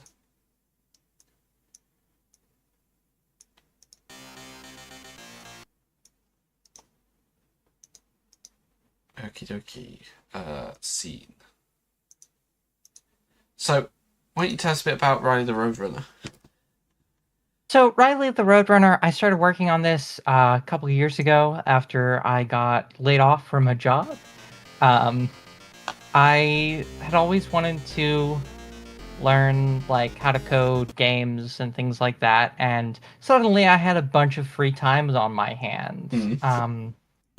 I watched Game Maker's Toolkit, where he said it would be the easiest way to start making a game and learn what you need to learn was by having a goal in mind and just working towards it, as opposed to trying to just generate a game or trying to like follow all the online tutorials and everything. Riley so that's the what I did. Roadrunner. And welcome back, Game Talk. Yeah, I completely agree with that. Hey, Game Talk. Making a game is the best way to learn how to make a game. Absolutely. Absolutely. Yeah. It's good. So I went out of my way to try to make a little Sonic-like. And this is where we have gotten. It was originally, I think I made Sonic Physics in Game Builder Garage. Not physics, but like a little Game Builder Garage Sonic game where you press down and turn into a ball. Wow. And it had all the physics that work with... No. Not a Game Builder Garage. I was gonna say that's more impressive than a lot of run things. faster than the longer you held down the button, but that was about it. I see. Game Builder Garage actually is a great little thing for, I think, kids to get into games programming. Absolutely. Yeah, well, I'm gonna get right into it now. I hope the volume's alright for everyone. Oh Whoa! What was that? Riley, did you feel that? Riley? Riley! Riley! Riley! Riley! Riley! This is a good font, actually. Ollie, I'm down here. Fell into a cave. Are you okay? Can you move? Yeah, I'm fine. What hit us? No clue, but it flew towards the basin. Is she there? What I'm hearing is you don't think you can win. Eat my dust, Roadrunner. Make me, Armadillo.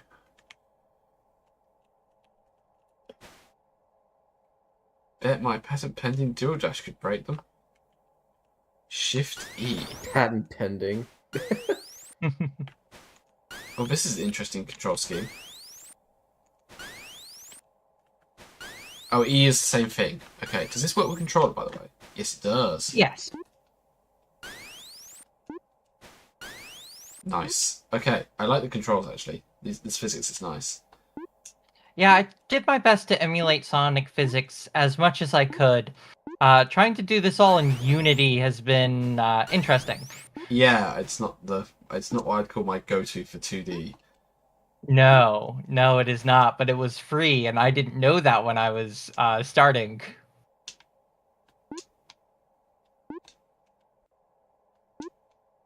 I've recently redone this tutorial area because I found people weren't learning the skills I needed them to learn.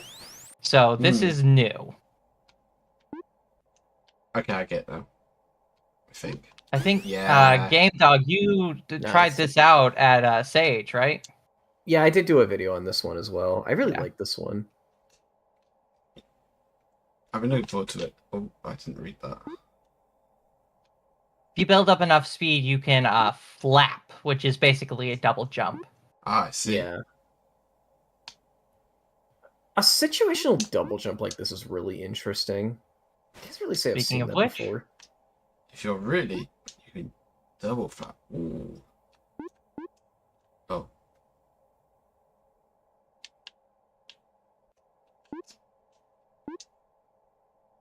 Nah, that ain't enough speed for a single flap. You gotta really get going. You should have enough speed by the time you get down to the bottom of the hill.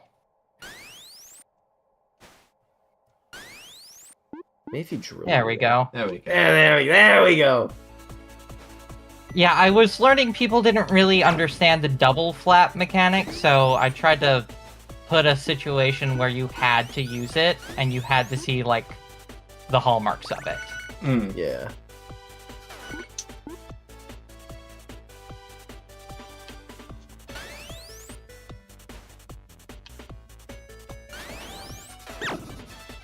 Oh no! Well, lower pathway it is.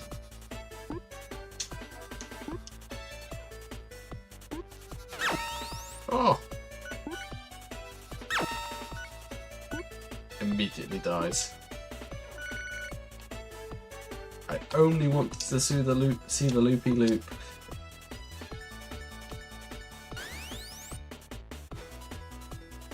Ooh, That should not be happening. I thought I'd fix that.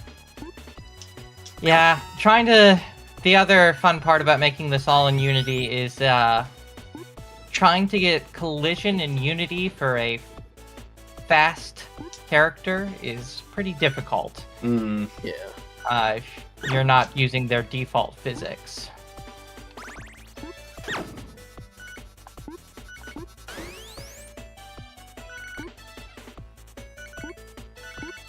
But we made it this far, and I'm you made it this far. too hesitant to try to switch around. Ollie. Mario and Luigi music. Yep. So far, Nice. I'll get you for dubbing. You decipher this as well. Ollie, are you okay? Conversion can be detected during subroutine. Don't worry, Ollie, I'll get you out of there. Oh, hello, Metal Sonic. Sorry, Metal Sonic. Yeah, took a bit of inspiration from good old classic Mecha. Obviously, just not with 0 rings. Yeah, no. And a little bit easier. He does chase you around, but if you just are on the bottom, he will... Yeah, see? He'll just, like, aim at the bottom. So depending on how good you are or how nervous you get, you might see more or less of this fight.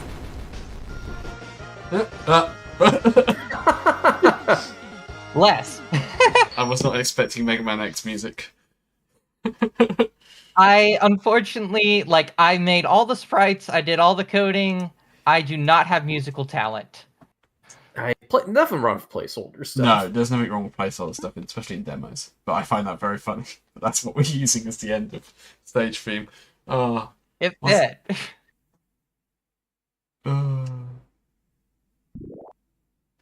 Riley. Riley. Riley. Wait, why are you just over there? I don't know what's happening. You get too far away, I walk to you. It must be that weird energy. Oh, so you'll actually have a chance of keeping up. I love the eye roll. The eye roll. You know, if we're tied together, we can't race. We gotta fix this now. The eye roll is the epitome of doing what I can without making more assets. I like it a lot. And I bet I could bounce up there.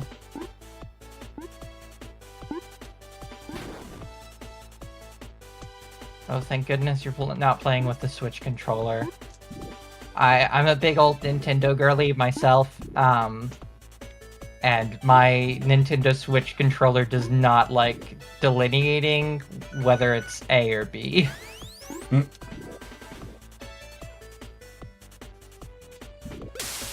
Okay, I get it now. I have to put him into a ball and then do my thing. I like that. I actually think that's really neat. Yeah, I tried to give it Donkey Kong Country Returns-esque mechanics that disappear once you lose enough health, like right now. I need to communicate that better.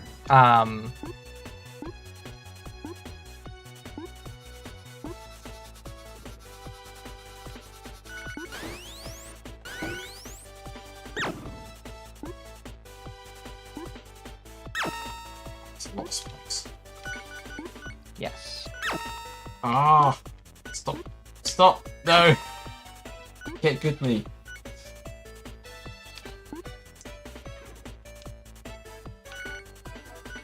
Whoa, he went zooming. Yes, he did, didn't he?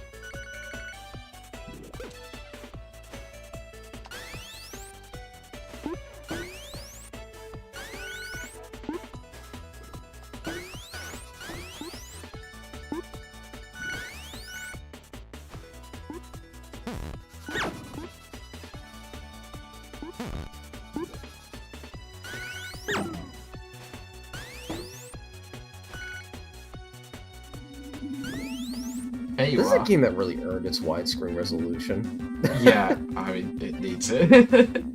Yeah. It's one of those games, it suffers a little bit from super peel out syndrome of you go very fast but you've got no way of protecting yourself.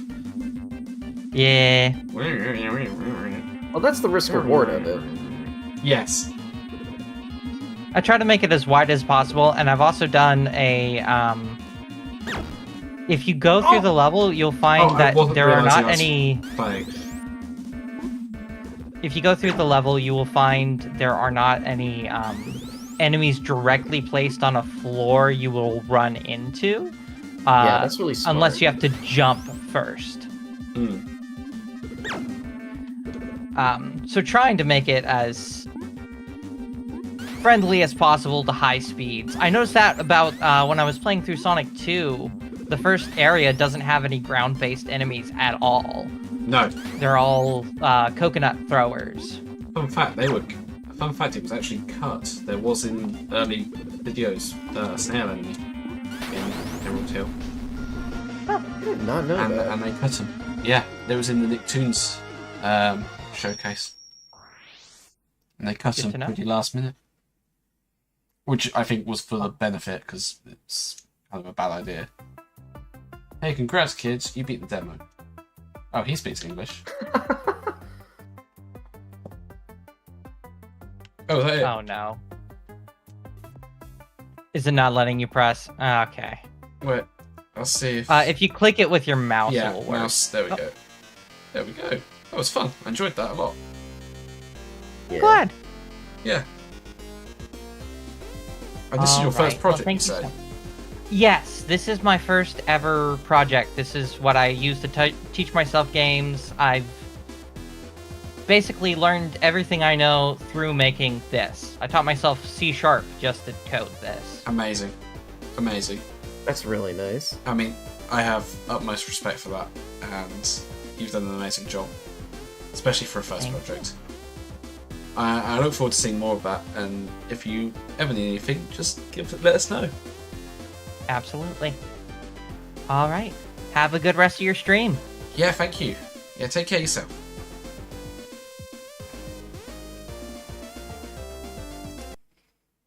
Wow, that was that. That was fun. I enjoyed that one a lot, actually. Say actually, of course it did.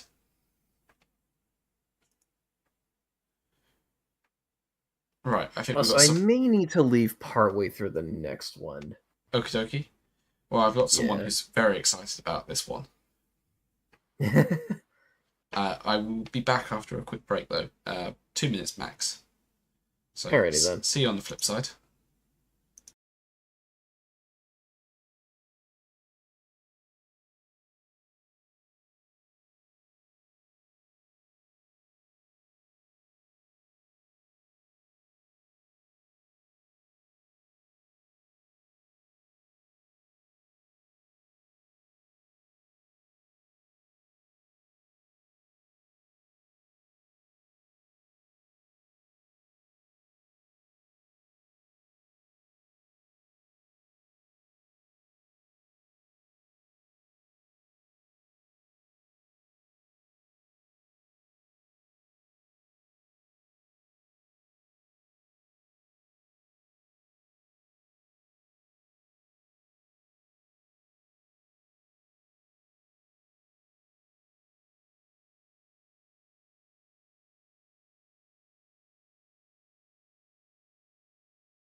And we're back. Help! I've been silenced. Yeah, we're back. We're back, and we're gonna just check chat. Time for Lorenzo. It is in time. Indeed, time for Lorenzo. Who is this I mysterious don't know if I've Lorenzo? seen your game yet. I know it was at Sage. So Yeah, run anyway. Then let's go into there and.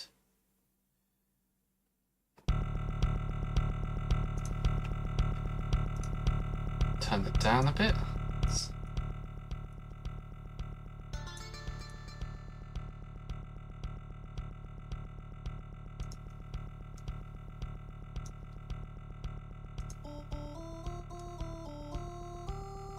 There we go. It's about as good as we're going to get, I think. Right. Lorenzo DX Director's Cut, which is what DX stands for. From the creator of Oh, I'm So Sorry, Enraged Alien Avian. if you're in chat still. I'm terrible at pro commands.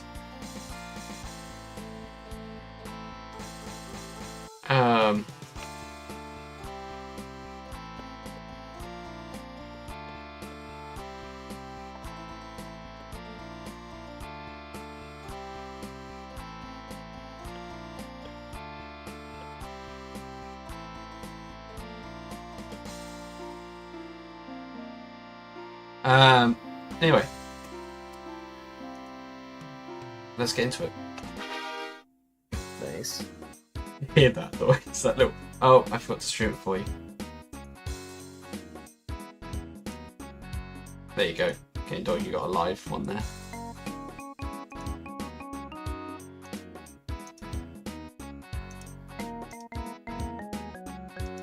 Oh, F4 for full screen. Cool. Epic. Okay.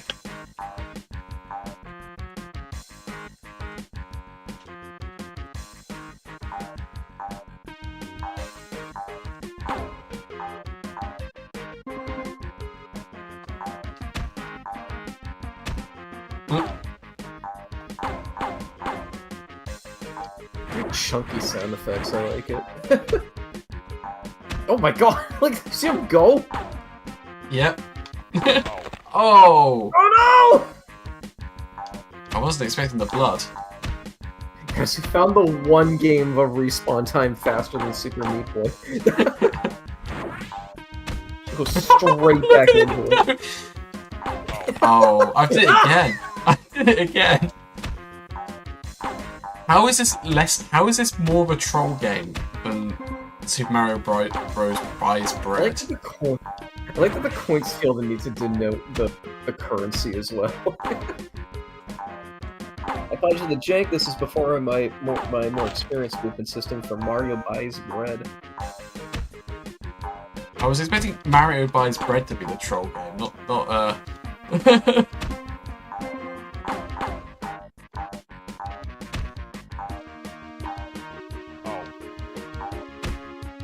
Ow! To be fair, if it's a Game Maker 8 game, has to have the ow sound effect somewhere.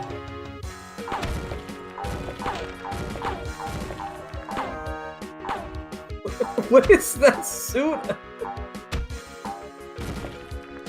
Hey! This is so much. Hey, you can't use the Red Cross. That breaks the Geneva Convention. You have just broken the Geneva Convention. This game. I'm gonna have to add that to the list of games that break the Geneva Convention. There is an official list, by the way. Oh my god.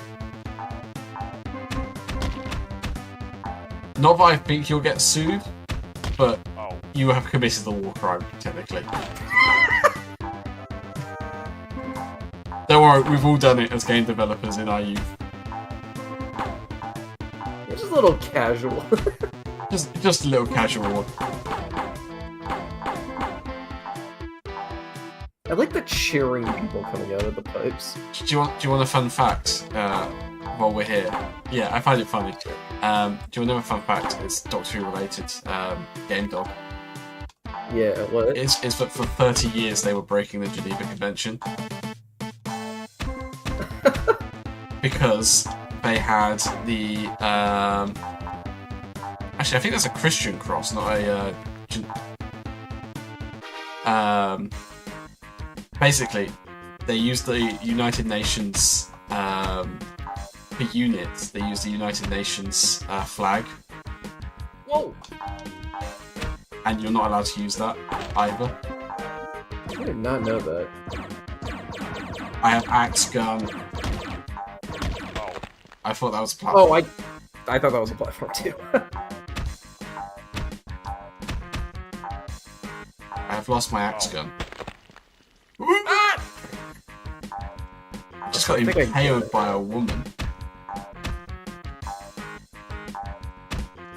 Well, I think I gotta head out now. Oh no, okay. See you. Alright. Talk to you later, Flapper. Yeah, see you later. Lorenzo, your game is very silly, I like it. Have a good night, everyone. I'm gonna do the funniest thing. Yeah, see you, Game Dog. There we go.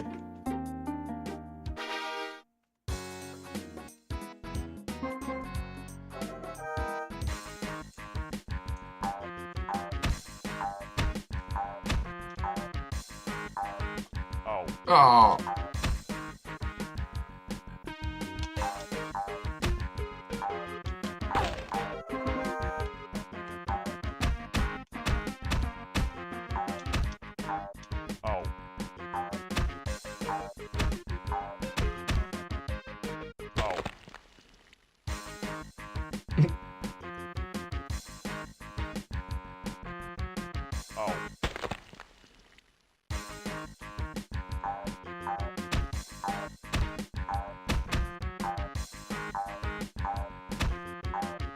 Oh.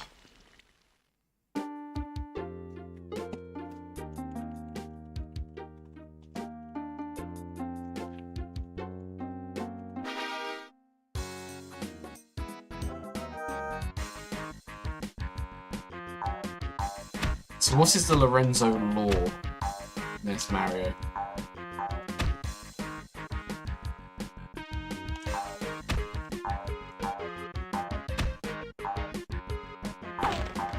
Yes, gun.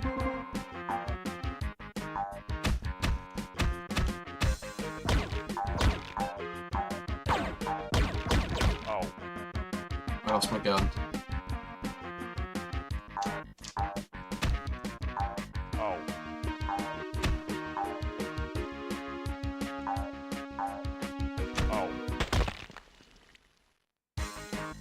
This level's hard.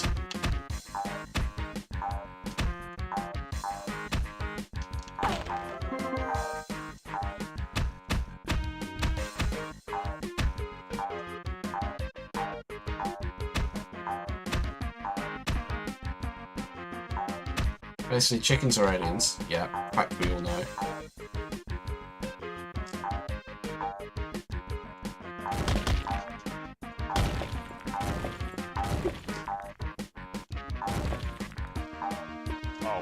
Oh.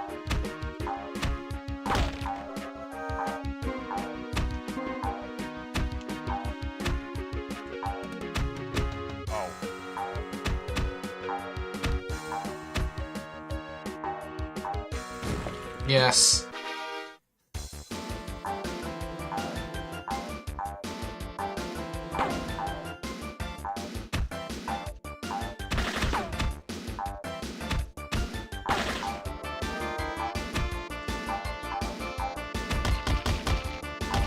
That was satisfying. Oh, flower.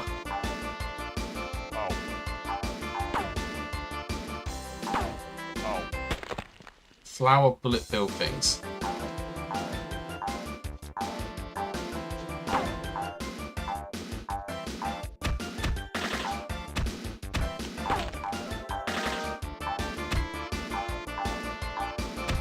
That's music.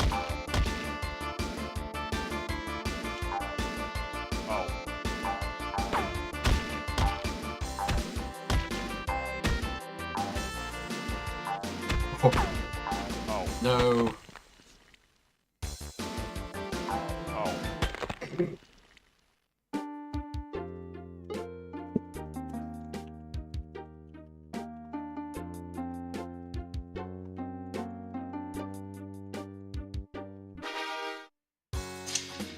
Right, let's try it again.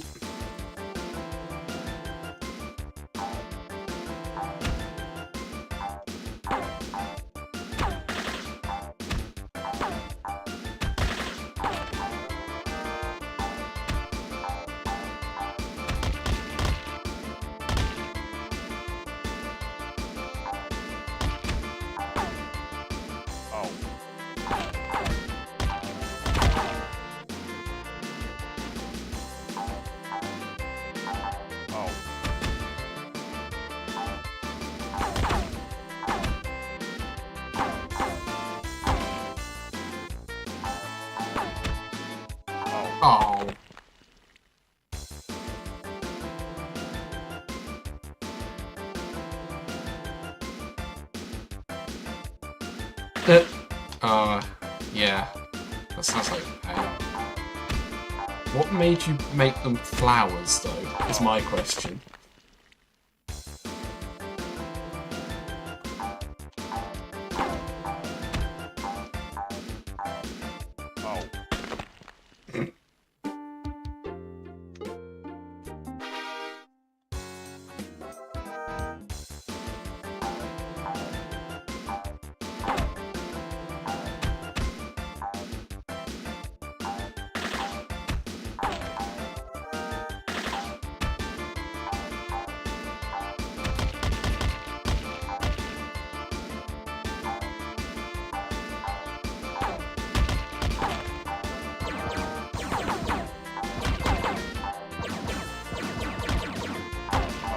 Oh no, I lost it.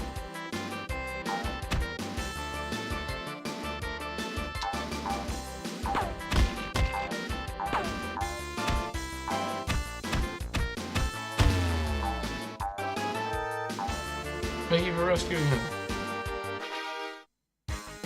Okay.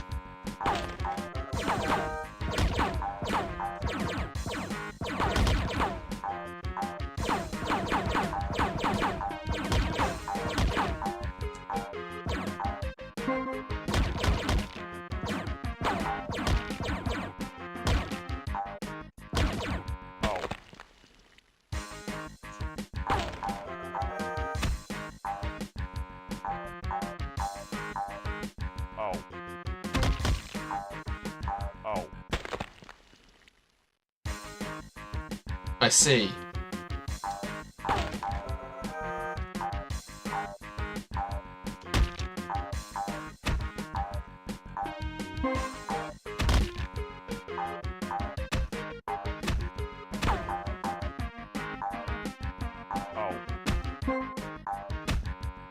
Oh.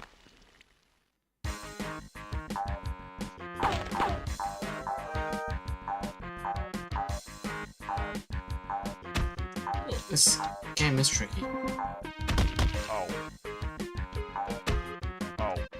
Especially when that happens. One more go. One more go. Until I'll wrap up after the game mode.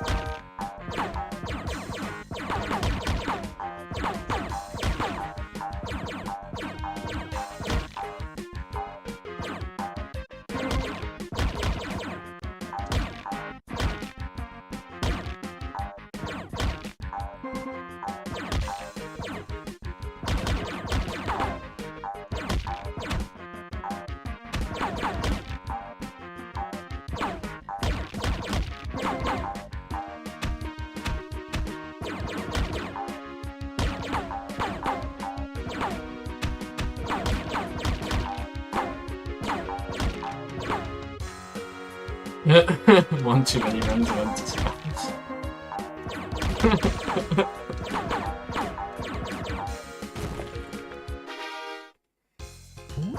Oh, we're underwater now. Okay.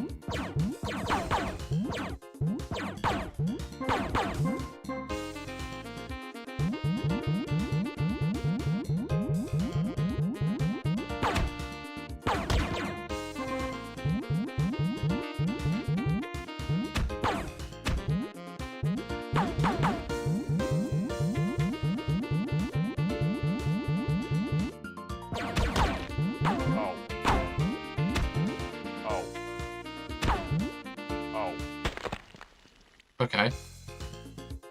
This level is interesting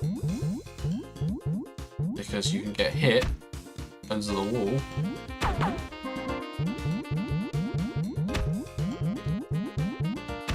Which is not a great game design.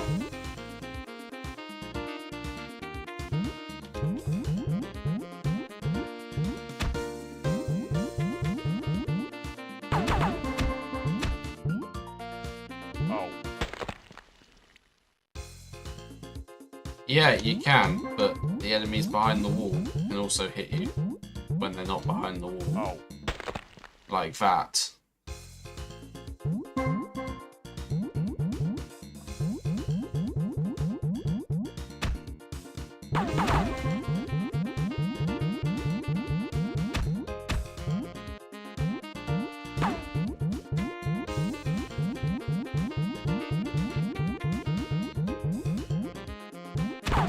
Right.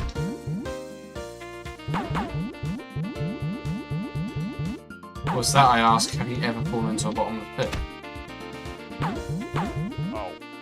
No.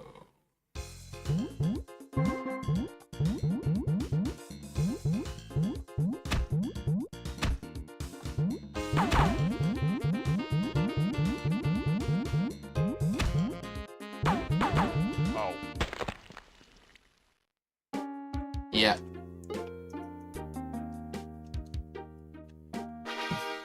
I think that is enough not Friday the Roadrunner, of Lorenzo DX. a good game. Another good game. Many game make right.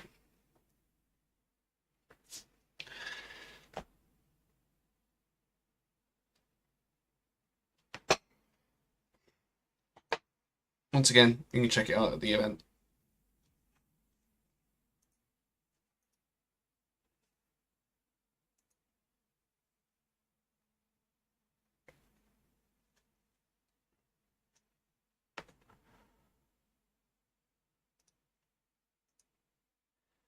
What is next on the list? And thanks for that, by the way. Yeah, it's not a bad game. I just suck at games. Up next though, collision system test, and I've been looking forward to playing this one.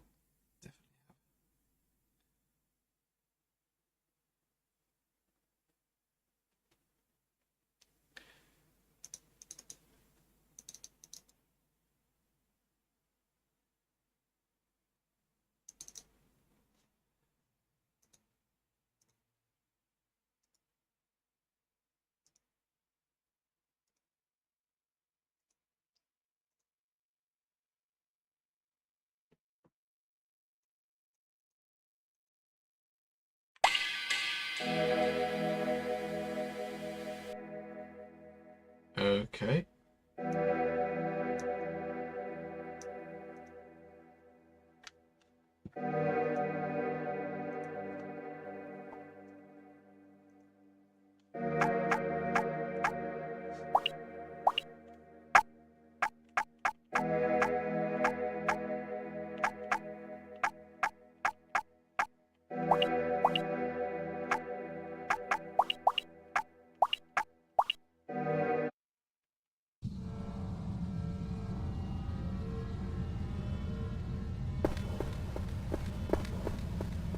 Oh,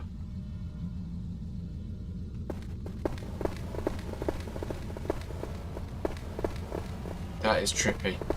That is super trippy. Huh. Oh, that's cool though.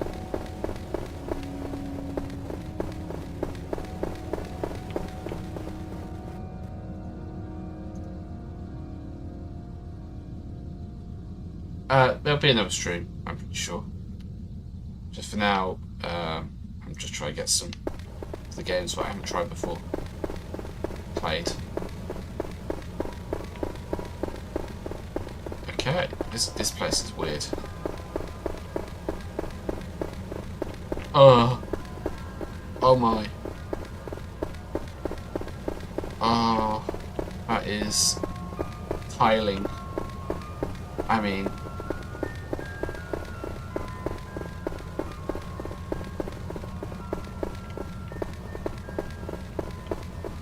oh my god. This is trippy.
This is really beautiful in a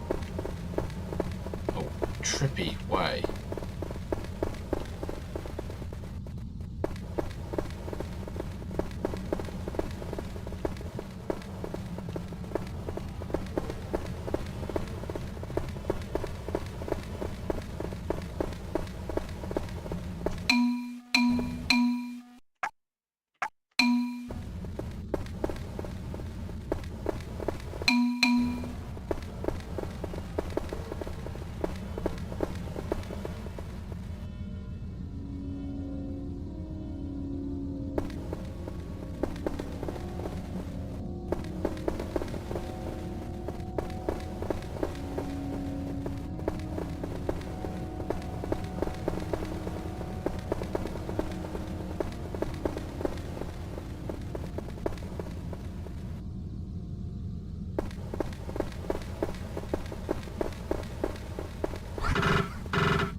Hmm.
Okay, so I think I've got to spell out loud.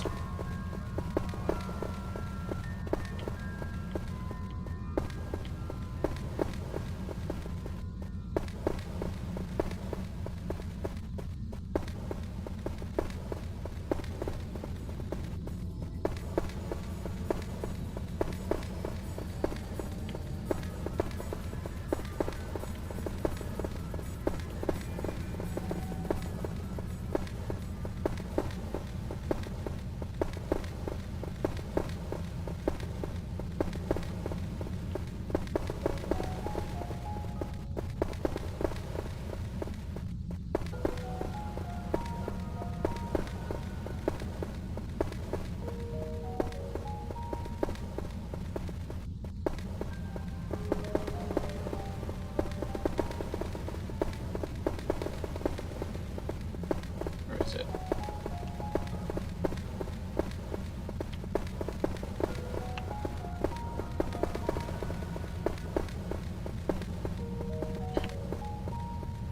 I think that's enough of this. Okay. I enjoyed that. It's really trippy though. So I think there's a lot of secrets in that that I just am not smart enough to find. What's up next? Liar Struck.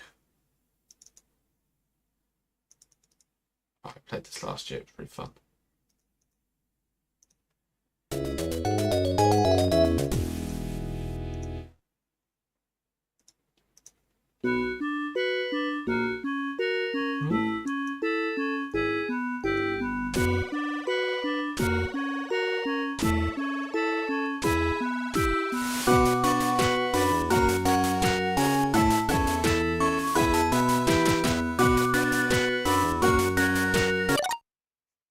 Game is a bit loud.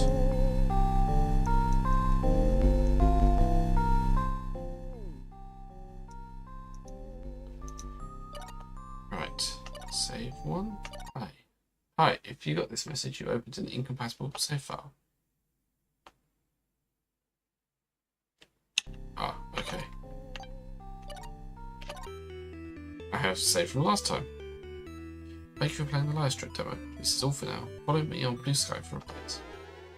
Go do that. Bibler is really cool, and this game was really fun.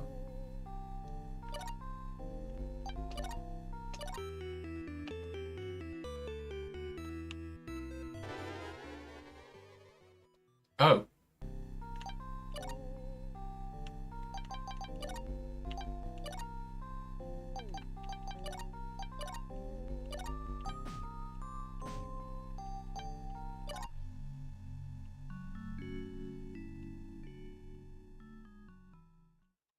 So this is where you're in the forest and you've got no way of escaping, and you explore it.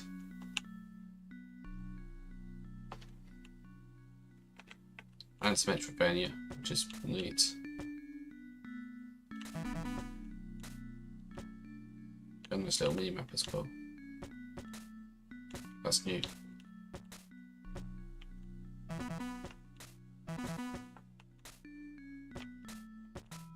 This actually changed a lot. This is really cool.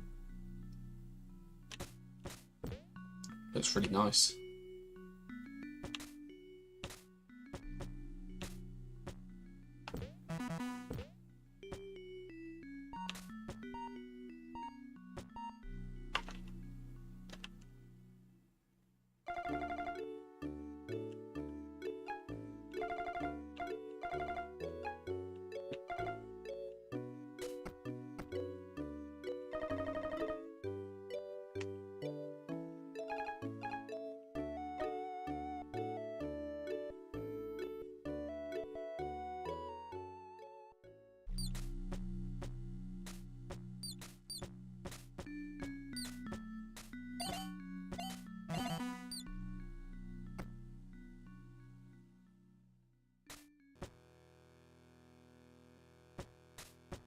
Oh wow, this has changed a little bit.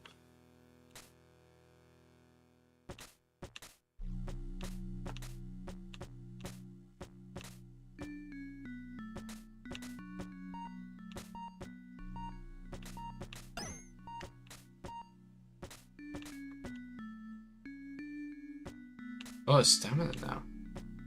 I can't remember there being stamina in the original demo.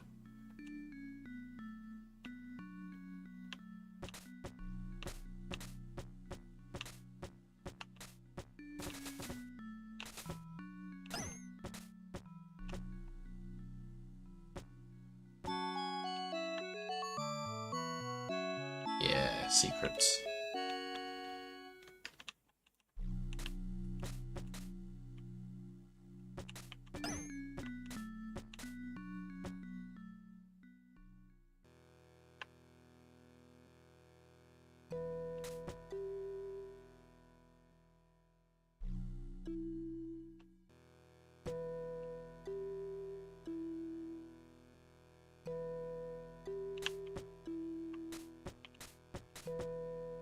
Hmm.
Say it.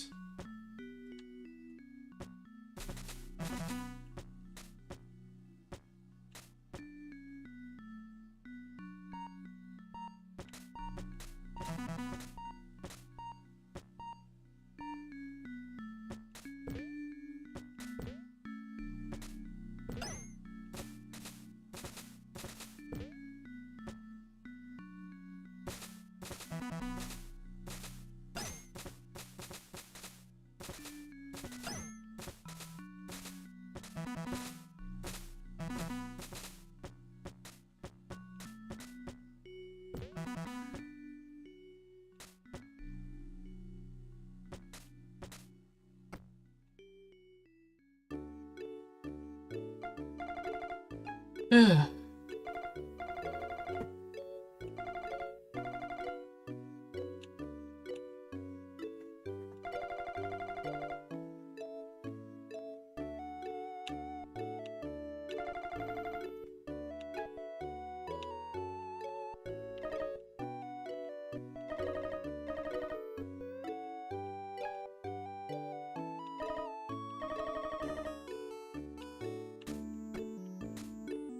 Cool. Go up here. Nice. A piece of string. Very important, I reckon. Need string. All good things. Press the down, jump, and rub. Let's play the 3 notes available.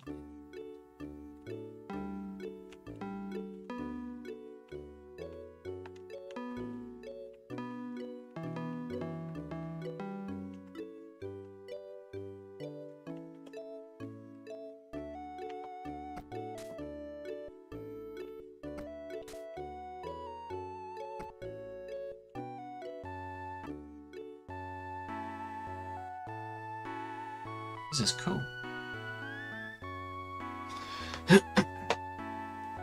Very cool. Cool.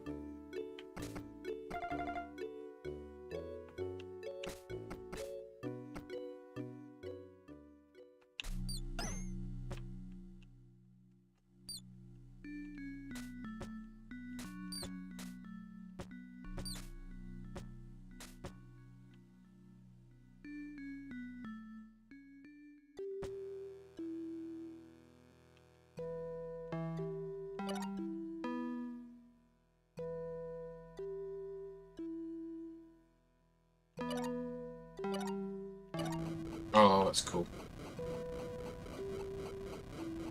Wow. It's like Ocarina of Time. Welcome, traveller. I am the tool that's cursed for to eternal expanse. If you wish to undo the curse, you need to set me free. To do so, collect 8 artifacts and bring them to the gate. I will then be at your service. Good luck, traveller.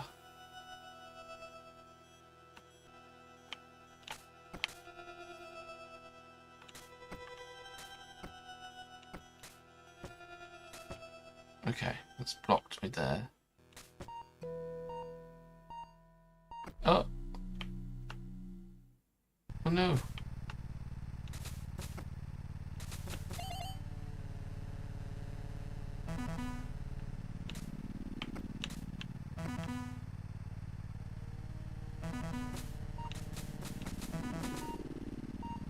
This game just has so much atmosphere.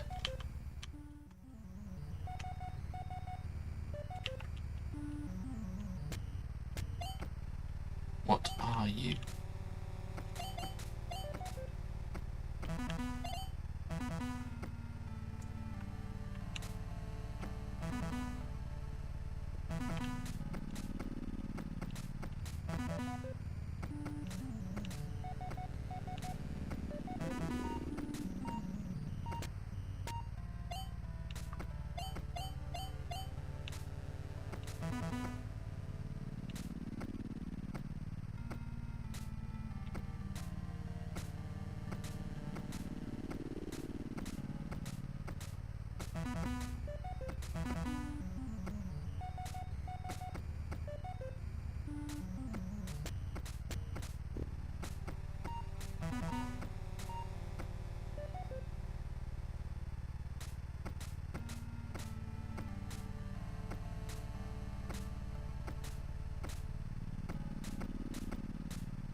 Oh, clever.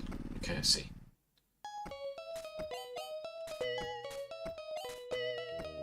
But they're enemy creatures. Why are these hostile though?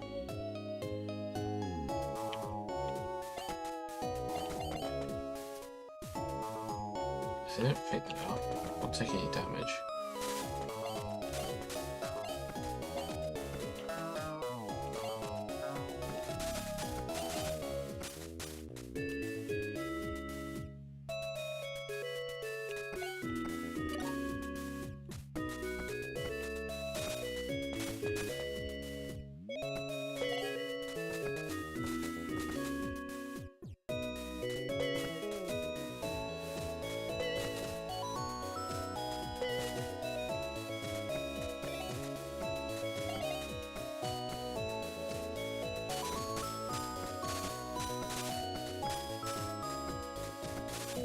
I love the little work in progress gates. It's a good idea.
Right or wolf? Oh.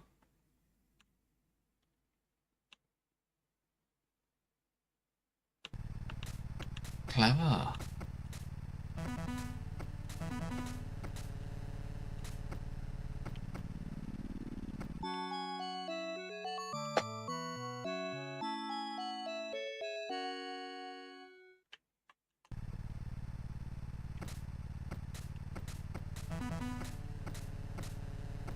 Hey, I'm back. Hello. Playing Livestruck. Oh, Liar Struck! Oh my god. And I do I'll want to tell stream you, it. I'll stream it to you. I'm gonna have to just share my entire screen apparently because it's in full screen. Hopefully that This works. looks so different. Oh my god. It's changed so much since the first demo, and Yeah. it's fantastic. Like, look at the map now. Yeah. Oh, it gives you a Castlevania style map. Well, I'd say more Metroid, but yeah. And the music is so good. Oh, there's enemies now. Run. I haven't got anything to deal with enemies though.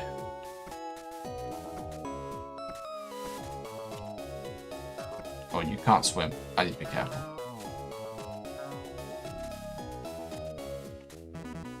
This area looks so nice. Oh my god. Orange and like lime green and dark blue is a really powerful color palette. I like this a lot. Yeah, it's looking... I just... Look at these enemies. I love them. They're not even enemies. They don't actually do any damage. Of course, love them. It looks like a hard hat.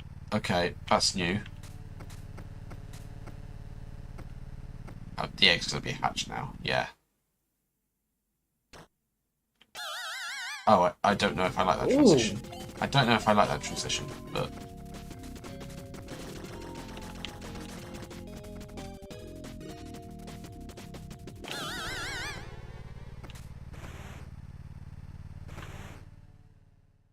I like how you used to see the egg, and then... Oh! You know, that's it.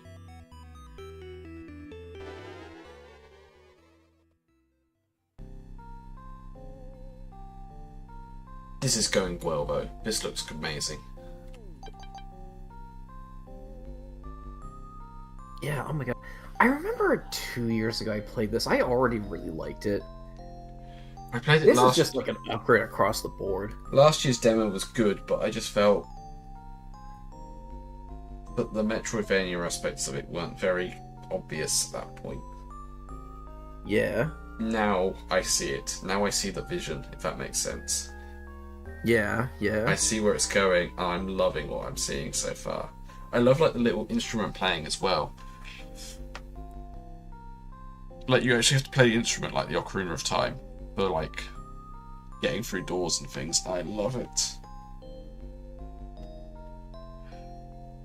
Yeah, I think that was top notch. To be fair, I think that's actually gonna be towards the end of the stream now. I'm really tired, so. Alrighty then. But of what we've played so far, some really amazing stuff.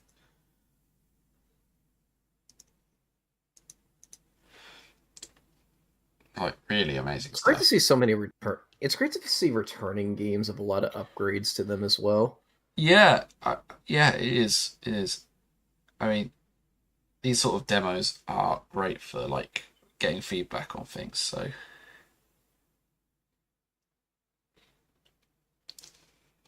yeah, you missed Collision System Test. You should play that, by the way. Oh, I already have played Yeah, that one. you'd love that. It's so That's trippy. fine. Yeah. That is very Yume Nikki inspired. Mm. I don't think it's RPG Maker, but like it gives me It's a not lot as of Game RPG Maker. Maker vibes as well. Yeah, it's Game Maker.